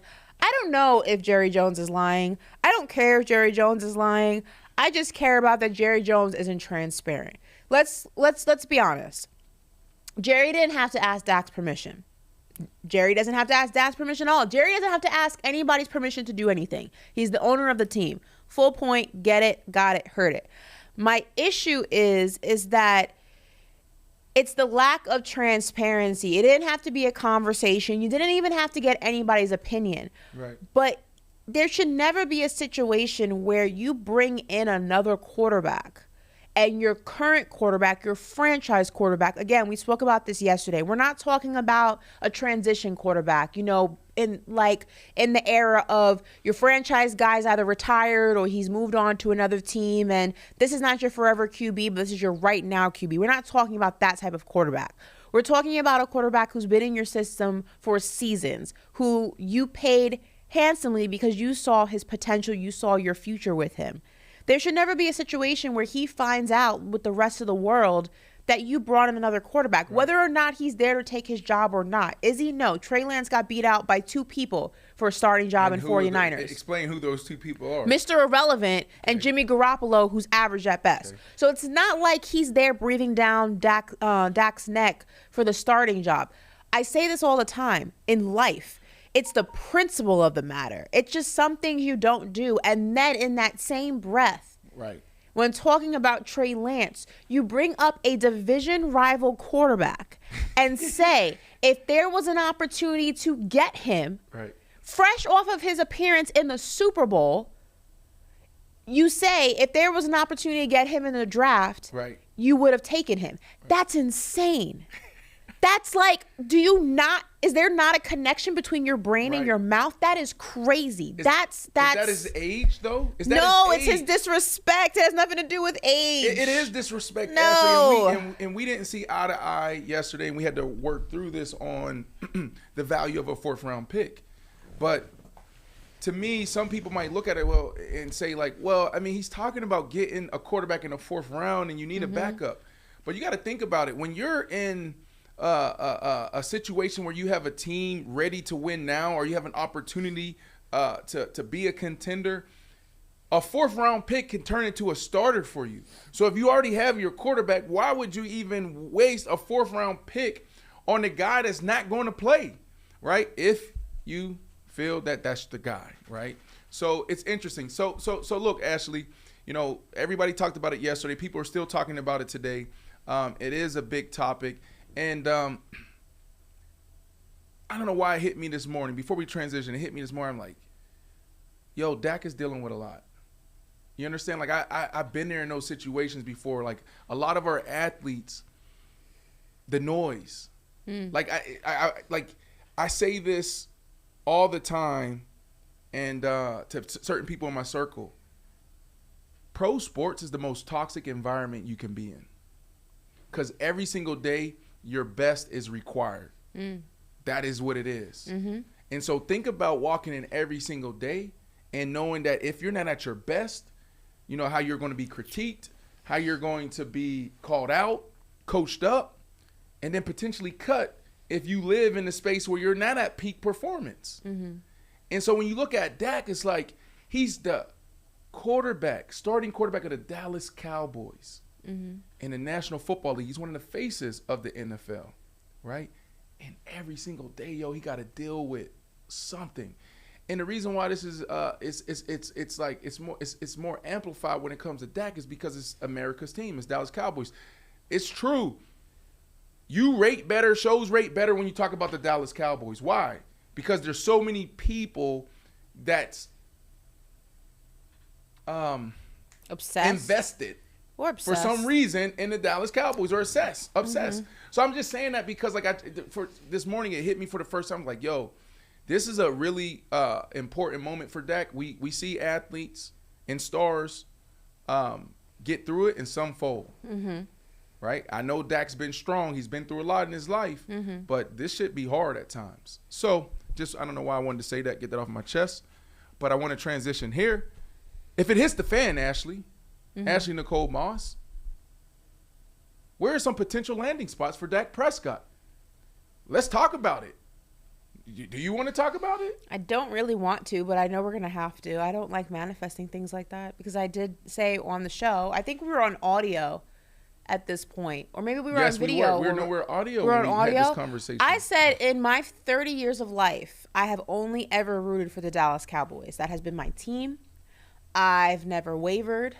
I've never supported another football team in 30 years of my life. If Dak were to leave the Dallas Cowboys, it'd be the first time in my life that I had two football teams that I root for, because I will follow him wherever he goes. Unless it's like the Giants or something, then I'd probably have to break up with him. You have to compromise. Yeah. If it's a division, it's not going to be a division rival, but if it were, like, I'd have to not follow him. But anything other than that, if y'all see me rooting for a blank team, just know it's because Dak's the quarterback. But this is also I think it's a real possibility. I hope it's not. Yesterday you said that when we were talking about the contract, he's going to get his deal done. I think 100% he's going to get his deal, just because we spoke about this on audio. But just to recap that, I don't think Trey Lance is the guy who's going to take Dak Prescott's job. I don't really understand why Trey Lance was brought in, but I don't think it's to take Dak's job because, like we've already said, he's lost out his starting job to two quarterbacks, one that was Mr. Irrelevant and one that's average at best. And he's the third string on this team because you got Cooper Rush. That's third string on this team. Cooper Rush is Dak's backup. Cooper Rush is a great backup. We saw that last season. Yep. So I don't understand this, but it's not for me to understand.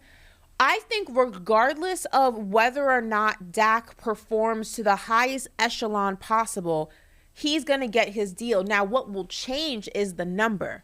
He's not going to get 60 M's if he throws 27 interceptions. I don't agree with you, Ashley. What's the other option? Who are you going to go with? You're going to let him walk in. Who's going to be your quarterback? The option is Mike McCarthy, you're gone. And the option is Dak Prescott, you're gone. And we're going to potentially move up in the draft to go get a guy draft a guy. We've been doing this for 8 years. I'm going to push back on. And you look at me. Wow, when I tell you like Jerry, when I talk about Jerry Jones' age, but think about that. If you own the Dallas Cowboys and for how many years has he owned the Cowboys and he's trying to get back to Super Bowl, to the Super Bowl and win the Super Bowl? He's running out of time. I hate to say it, but he's running out of time. I'm going to push back on that with two things, though, and we spoke about this yesterday. Moving up in the draft is going to require what? Assets. Because the Dallas Cowboys are not a bad football team. They're going to be a playoff football team. I know a lot of people like to make jokes and they will be in the playoff. They can do what the San Francisco 49ers. Here go 3 first round. So you are going to go ahead and jeopardize your future. It ain't your future. Let me tell you why. Why is it not your future? Look on the defensive side. Some would say that's their strength. Some would say Dan Quinn, the defensive coordinator. Right. We don't know how long he'll stay there because he could potentially. He's in prime position to be a head coaching candidate, maybe number 1, number 2 next year. But you got Trayvon Diggs, you got Micah Parsons, you got this young nucleus, you got defensive linemen galore. That's some would say that could be your strength. So now you go get a young quarterback, which we've seen in the past.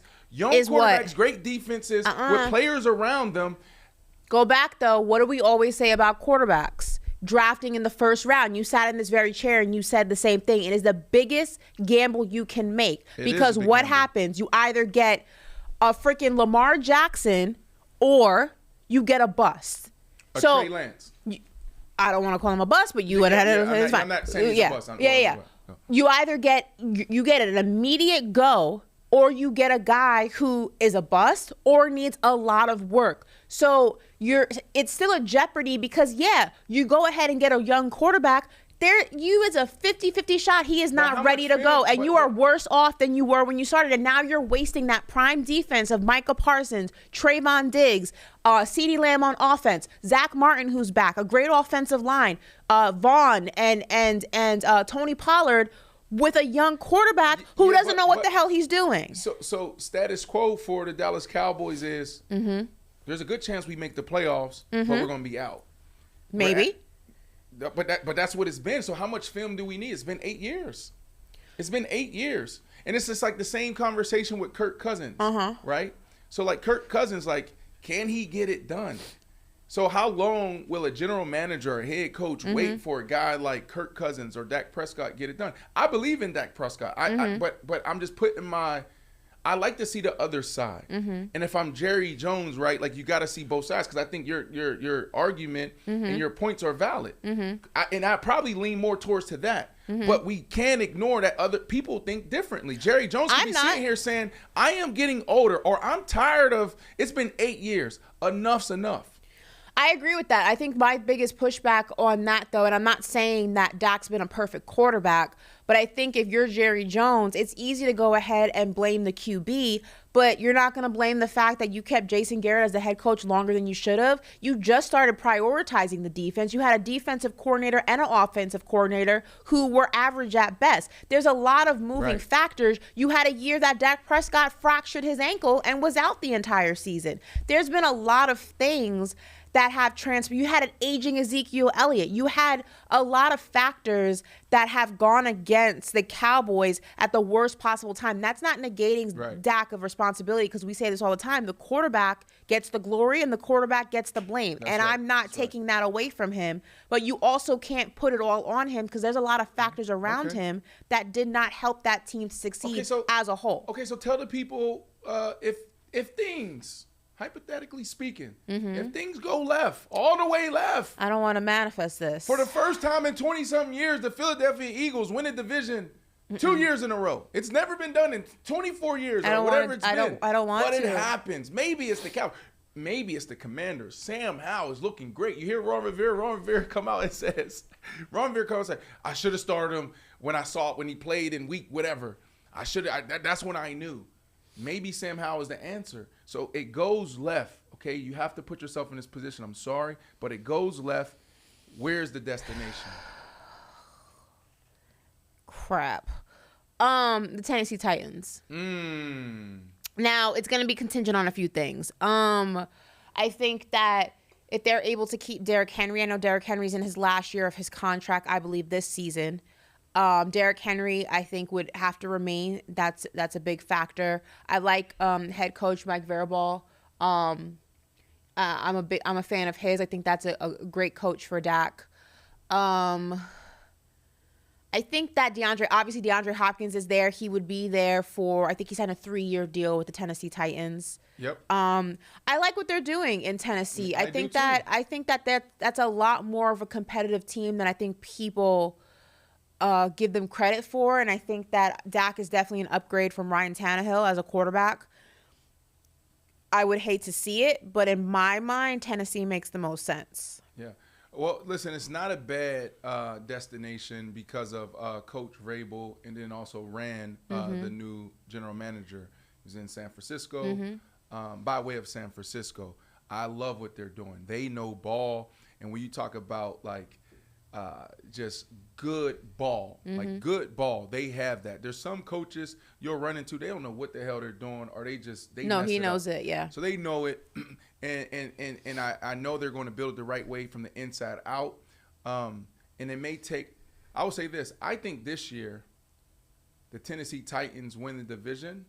I think this is the dark horse in the NFL. I think they're going to have an exceptional year. Yeah, I think they're going to be a lot better than people. You know what that means? So things hit the fan. Shit hits the fan in Dallas. So now Dak Prescott needs to exit and find a new destination. Ryan Tannehill and the Tennessee Titans have a phenomenal year. Tennessee Titans extends Ryan Tannehill. And the mayonnaise eating quarterback, Will Levis, that puts it in his coffee, now he's on the bench for a couple more years. And so now we need a new destination, Ashley. And so you know the best destination is? Let's go north. Let's go north. Let's go northeast. God. Let's go northeast. Let's go to New England. New England. Tell me this doesn't make sense. Tell me Bill Belichick isn't sitting back, the man that understands what the NFL is going to look like 20 years from now, saying, you know what? I've been in quarterback purgatory for how many years since Tom Brady's been gone? Mac Jones. We were high on Mac Jones just like the 49ers were high on Trey Lance. But they haven't gotten it done. Maybe he'll get it done now because now Trey Lance has Bill O'Brien, who's an offensive coordinator. Last year they had Matt Patricia, and the coach of the Giants that left the New England Patriots, came back to the New England Patriots. He was a special teams coordinator, but then they put him and said, go run the offense. So maybe they get it done. But if they don't, why are you laughing at me? Yeah, with his sign, it's like. But if they don't get it done, I see Bill Belichick sitting there and saying, "Come on, Dak. Come on." I mean, Dak. he'd be reunited with Zeke. It's his best friend. That's his 2-1-4 would live on. And we'll see what Zeke does this year. But I don't want to talk about this anymore. This is making me really, really uncomfortable. Like, I'm hot. Is anyone else hot? No, this could potentially happen. Chat, what do you guys think? Please don't send me to New England. Can we do a vote here? Okay. Let's just take 2 to 3 minutes. Calm down. Let Ashley calm down. I'm hot. I'm so hot. Let's see, what's the most likely destination if shit hits the fan in the I don't want to say the Big D, but in Dallas. Is it Ashley's destination of Nashville, Tennessee, or is it up in the Northeast with Bill Belichick and Robert Kraft? What do you guys think? Or he stays where he is. Chrissy O would love this. What did Chrissy O say? Chrissy O is very excited about. She said, "There you go, Ash." Why? What? There you go, Ash. What? So you're saying? Tennessee? No, she's very excited about your Dak to Patriots pick. I don't like this conversation at all. This is not. It's hot in here. It's warm. Is there any responding to this? I feel like we're. No, people like the Titans. They think that's a better pick for him. I'm seeing Jabril Yasser said, nah, the Titans are a better spot for Dak. Big Daddy said New England up north is 2 up north for Dak Prescott. I guess that was what Stephen Harris said. New England, Tampa. We did bring up Tampa the other day. Tampa was actually my answer the other day, but I kind of I took it back. B. Morale says he agrees with you. Somebody said the Dallas Cowboys. I like that. I think that's the best fit for him too. I agree. Belly said maybe to the Bucks. Christy O said Brandon, great pick. Yes. Keeping it basic said Dallas. I agree. Somebody said Cruise in the Space said Broncos. I don't think that's an option. No. Somebody's Russell Wilson's comeback player of the year this Clutch year. BZ said Dak to the Bucks. We did bring that up again yesterday. Yeah. Like that pick. Over the Ropes said in Tennessee. I'm liking Tennessee. Somebody said the Cardinals. Yep. But they just paid Kyler Murray. Right. Yeah. So this is what I would say to put a cap on this. If shit hits the fan in Dallas It won't. and New England this year, It won't. Bill Belichick and Dak Prescott gets married. See, Dak Prescott in New England, and Bill Belichick going on another nice run for 5-6 years. I don't know how many more years Dak has in him, but this is right up Bill Belichick's alley. You don't want him, Jerry Jones. Everybody saying he's done. Oh, he's throwing all these interceptions. I'll take him. He's known for that. Oh, y'all don't want Randy Moss? I'll take him. Miami, you don't want Wes Welker? I'll take him. Like, this is what he does. I can't go through this again. True story. When Dak first Darrelle Revis, I'll take him. Here's a true story. This is how much I don't like my QB change. I was a huge Romo fan. It's happening. For better or for worse, I was a huge Romo fan. And when Dak took over for Tony Romo, I hated it. You cried? No, I hated it. I was like, I'm never going to like this guy. Romo's my forever QB. Like, I'm never going to like him. I'm not a fan. This is stupid. Why are they doing Romo like this? Dak won me over. I'm too emotionally invested in this quarterback situation, and Dak Prescott with a star on his helmet to go through this again. And I refuse. I will not manifest this. I will not think about this. After this conversation, I will never talk about this again. I'm not doing it. I'm not taking the bait. Nope, not doing it. So, Ashley, that's life. Sometimes life's. And again, I don't know why I brought this up, but like, man, like it's sometimes it's not that you're weak or you can't handle pressure, but there's seasons, right, where athletes just struggle, right, and how you respond to it determines everything. And Dak is under a lot of pressure. Right, and we hear athletes say it all the time. I think Russell Wilson came out and said, like, listen, I embrace pressure. And the greats do. But sometimes, man, LeBron James, the decision. I'm taking my talents to South Beach. You remember how that first year played out for LeBron James? Like, they had a good year, but LeBron struggled. Struggled. Okay? The pressure. Now you got Dak Prescott in the same situation. If LeBron can struggle mentally and not feel like himself and try to change certain ways, right? You don't think Dak Prescott can go through the same thing? Why do you think that LeBron struggled? He said it. He came out and talked about it. Oh, remember, he said because he was like he struggled. He struggled successfully because they didn't win the finals, but they had one hell of a season. They didn't win it. They lost to was that the Mavericks? Believe the Mavericks. Yeah, the Mavericks. They should have beat the Mavericks. Why you look like that? Dirk. That's exactly. Bosh. Who was on that team? Bosh, LeBron, D Wade. Was Ray Allen in there? Ray Allen didn't join until the following. Who else did they have? Didn't they have they had some shooters around them? I know they had Mike Miller. Mike Miller was there. Yeah. They had one more shooter. Was it not? They had Corus Noel or Noel. I don't know what his name was. Norris Cole. Yeah, Norris Cole, I think was his name. They had a team. They had a stick. They had a nice little squad. So going into that finals, who should have won that finals? I mean, you can't underestimate what Dallas did, though. Who did they have on that team? Dirk. Fact checker.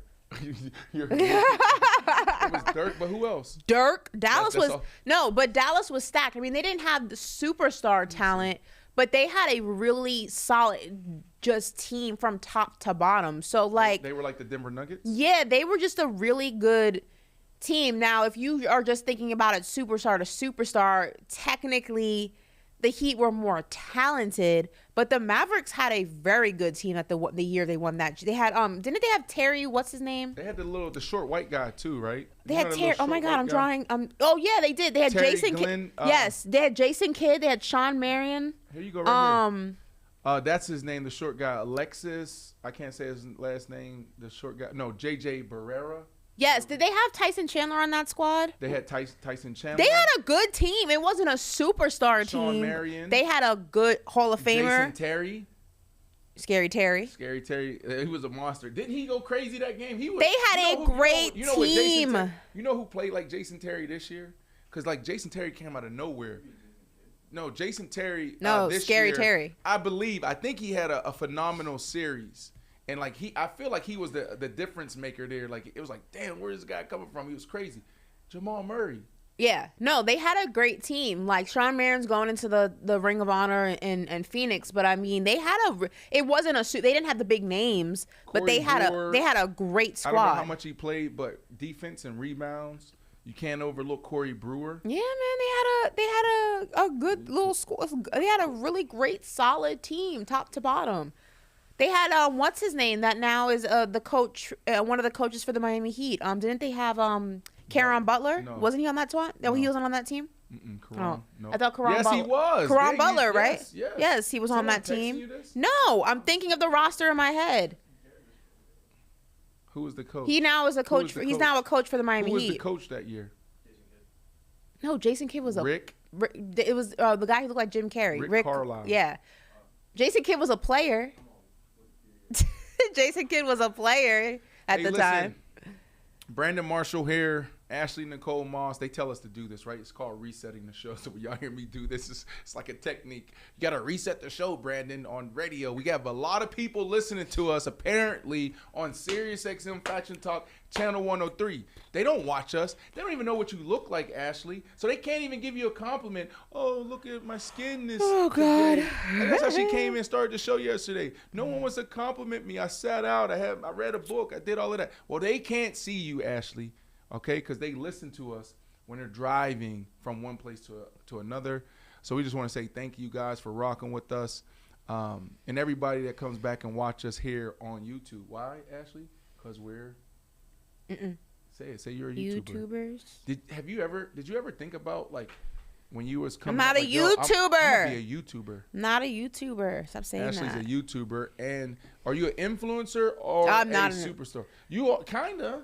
You starting to get like these big major brand deals. Isn't that called an influencer? No. So what are you, a celebrity? Star? I'm just me. Is that Tommy Hilfiger? No. Are you allowed to wear that? This is not a brand. It's What is just that? this was actually true story. This is old back in the day when I only used to shop at Forever 21. I used to find like gems in the New York stores, and this is actually OG Forever 21. I think I got this in like 2015. Tommy Hilfiger. It still had the tag on it. We had to take it off of me. So, Keon, you met Tommy, didn't you? Didn't you shoot Tommy? Yeah. Tommy's not gonna. This is not a brand. Can you really quickly? I know we got to land the plane in the show, but we got Keon here. Keon, can you? I don't know if we can do this within 2 minutes, and y'all tell me thumbs up or thumbs down. Can you show them the spot that you did with Stephon Diggs and Tommy Hilfiger at the Met Gala? The video. Yeah. Can you send that to Woo? He said. It will take what? How long is it going to take? Or you could just go to his Instagram at NoCapVisions. Maybe do it tomorrow. And we could do it tomorrow. Yeah. It doesn't matter if we're on. I'm talking about the 187 people here. Yeah, how long? I'm not worrying about the time. We're YouTubers. I understand.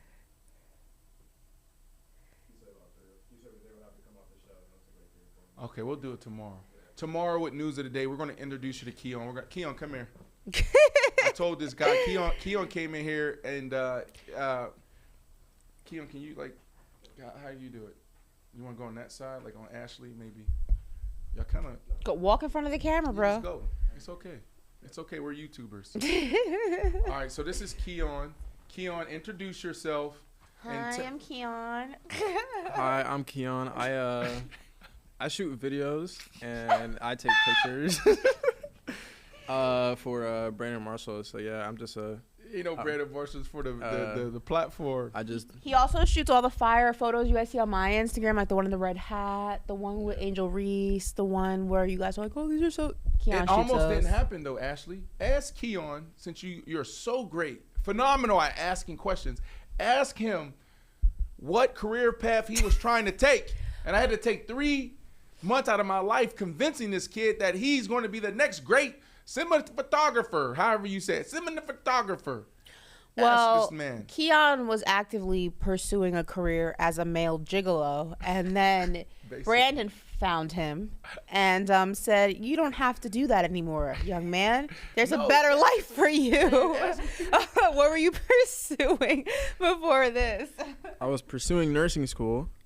And then Brandon pulled me aside in the parking lot. He was just like, what are you doing? What are you doing with your life? And I was just like, you can make the same amount, if not more money, taking pictures and videos. And I was just like, that's not true. Because I was only making a couple $100s to shoot. Tell him how much you was making that year and what year that was. This was 2021. I probably made like about $50K. That year? 50. No, probably way less. Probably like between like 40 to 50. Just shooting videos. I shot like every single day. But now I make a lot more. Well, do this. So before we land the plane, tell the people. Christio says you're adorable, by the way. Uh-oh. So tell the people. Got a shorty. You know what? Who have you shot with? Some of your best shots or brands that you collab with, athletes that you work with, and then give us a ballpark figure of how much money you're starting to bring in now. Okay. Hey, Ballpark is I crazy. said ballpark.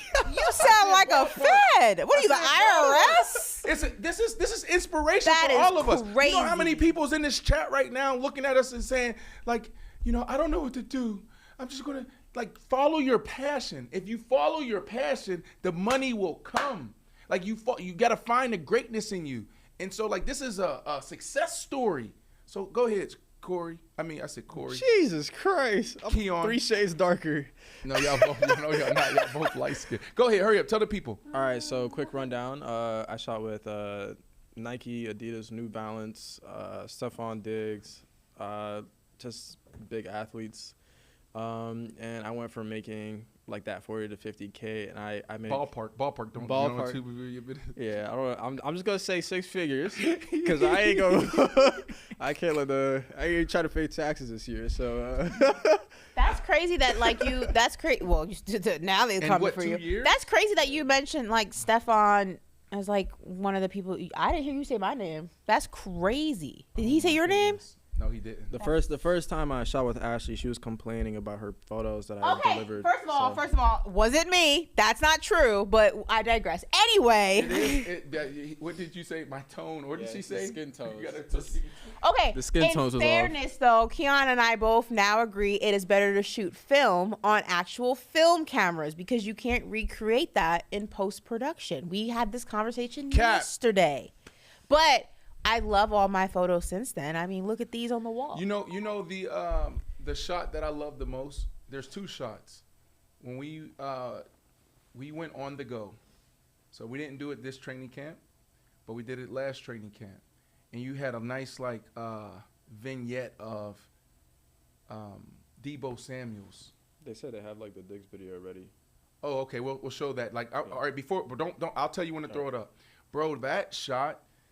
I was hot. I was pissed. I was like, damn, bro, that should have landed on HOA Performance. Me and him battle at times because what Keon do, I'm going to be honest.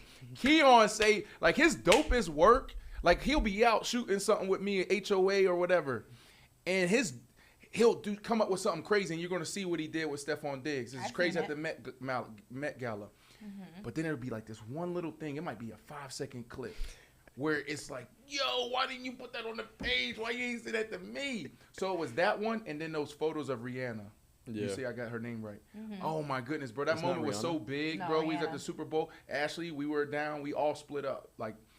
Radio Row was crazy. So Ashley and you stayed and took care of our activation with TikTok down there. I ran upstairs to try to get Rihanna. Didn't know I was going to get in. Keon, I had to sneak Keon in, got Keon in. Yeah. As soon as she hit that corner. By the way, me and Brandon ended up on the Super Bowl field, God willingly. Literally, we're just in the box, and we just ran down some stairs. I don't even know how we got into the Super Bowl. We were with I don't Roger know because Goodell. Brandon didn't invite me. Well, we got to go to this boxing event first. No, the commissioner's suite. Oh yeah, it was in the commissioner's suite. I texted the commission and I said, and yo, we got to meet the owner and CEO of Nike. Oh, that's cool. Brandon didn't invite me. You were gone. You already flew back. You already left. That's because Brandon didn't invite me. It was a last minute thing. No, it wasn't. Speaking of, where are my photos from the last shoot? No, because you post them first. Yeah, no, but time out. Nobody else took photos that day, so by default, I should get mine. Do we have a meeting at 2? Nobody took photos. Okay, all right. We're going to send them to Ashley. Guys, without further ado, without further ado, we present to you a feature film by Keon, No Cap Visions. Stephon Diggs at the Met Gala.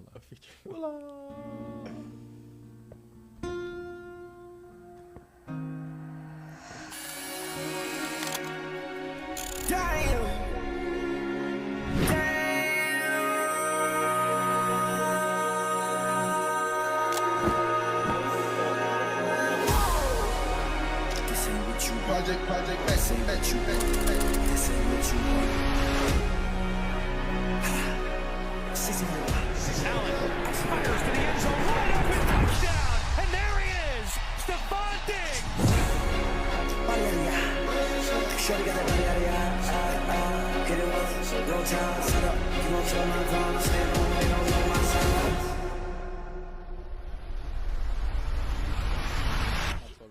I was like, bro, you had to move something. You was just Bro, still. we're back on. Like, I just want to say this, man. Like, you're a genius in this space, dog. Like, and it's all you. You just go out there. I don't know how you do it, and you shoot. I mean, you got some dope work. This was the Vogue one. You didn't even mention Vogue. You're able to shoot with Vogue, but then there's a Tommy Hilfiger one, Ashley's new team. Ashley didn't hire me. So. Right. See, if I you didn't were hire smart, you anybody came. yet. I haven't shot anything yet, like, but you are what on my list. What Don't I want you to say, worry. and the people in here saying this is lit, this is nice, dope. You know what I'm saying? Like, I want to give you your crown, your flowers, bro. Like, you're insane, like insane. Hopefully we can show this Tommy Hilfiger one. I don't know, it may take another 60 seconds. We'll show this, then we'll land a plane.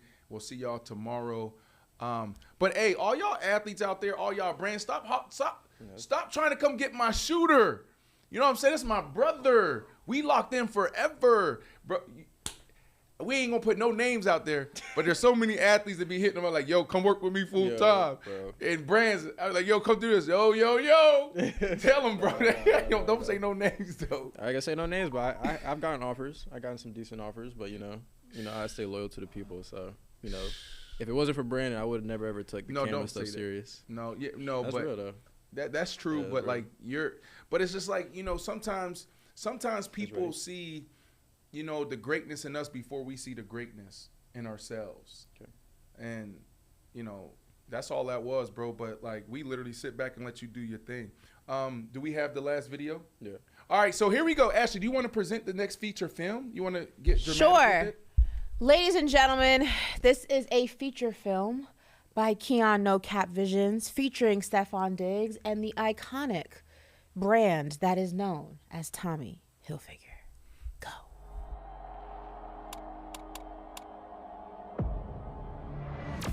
Watching every nigga watching me closely. My shit is butter for the bread, they wanna toast me. I keep my head, both of them where they supposed to be. Holes that get you sidetracked and clap from close feet. I don't sleep, I'm tired, I feel wired like codeine. These days a rubber battle with hype. So, what you wearing? Tommy Hilfiger, what are you wearing? Tommy Hilfiger. I'm wearing Tommy Hilfiger tonight at the Met.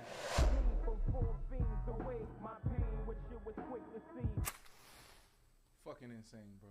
Can you curse? I'm cursing now, like, because it's like when you use certain words, like it just like really shows like what we're really, the power behind what we're trying to say. Fucking phenomenal, bro. For real. So like before we land the plane, like you're a guy to just pick up your camera, just start shooting. You don't have no type of like, sometimes you have nothing written down. What was that creative process? What did you see there? You know, what was the struggle, certain shots? Like, just take us back to that moment before we land the plane. The inspo was definitely Vogue. It was definitely Vogue inspired. I like the way Nike approaches like their film grain and stuff like that. So that's kind of where I got like my colors from. But it was kind of hard because we were in really tight spaces. There was a lot of people.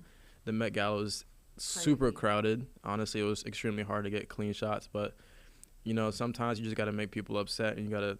I stepped on some dresses, yo. Nah. Yeah, I can't say whose dress Don't I say stepped it. on. Okay, so I accidentally stepped on Tiana Taylor's dress, trying to get a shot. But What did she say? I mean, I had my hoodie on, so it was just like I just put my hoodie down, put my head down, and just kept it pushing. Did Like, she say anything or look No, at she didn't see me shit. Like the stylist was just screaming, and I was just like, it is what it is. I'm sorry, like it's crowded, like I can't do nothing, but I gotta get my shot because then I gotta pay the bills. My stuff gotta come out fire, yeah. She was screaming and said, my bad. Like, Wow. Yeah. Well, that's Keon shooting these feature films. You can go to, is it No Cap Vision, at No Cap? Yeah. Is it No Cap or No Cap Visions? Which one is it? Oh, at No Cap Visions. At No Cap Visions. No Hey, cap. let's run it up. Tomorrow I'm going to show some more of Keon's work, and we're going to put his handle there. Help me out, Jazz. We're going to show some of his work. We might open, no, we might not. We probably won't open up a show like that. And that one, we're going to run it up. We all going to go follow Keon. You know, this dude is on a nice journey, and it's a privilege and an honor to be on a journey with him and supporting him. He pulled me to the side like 2-3 months ago, and he was like,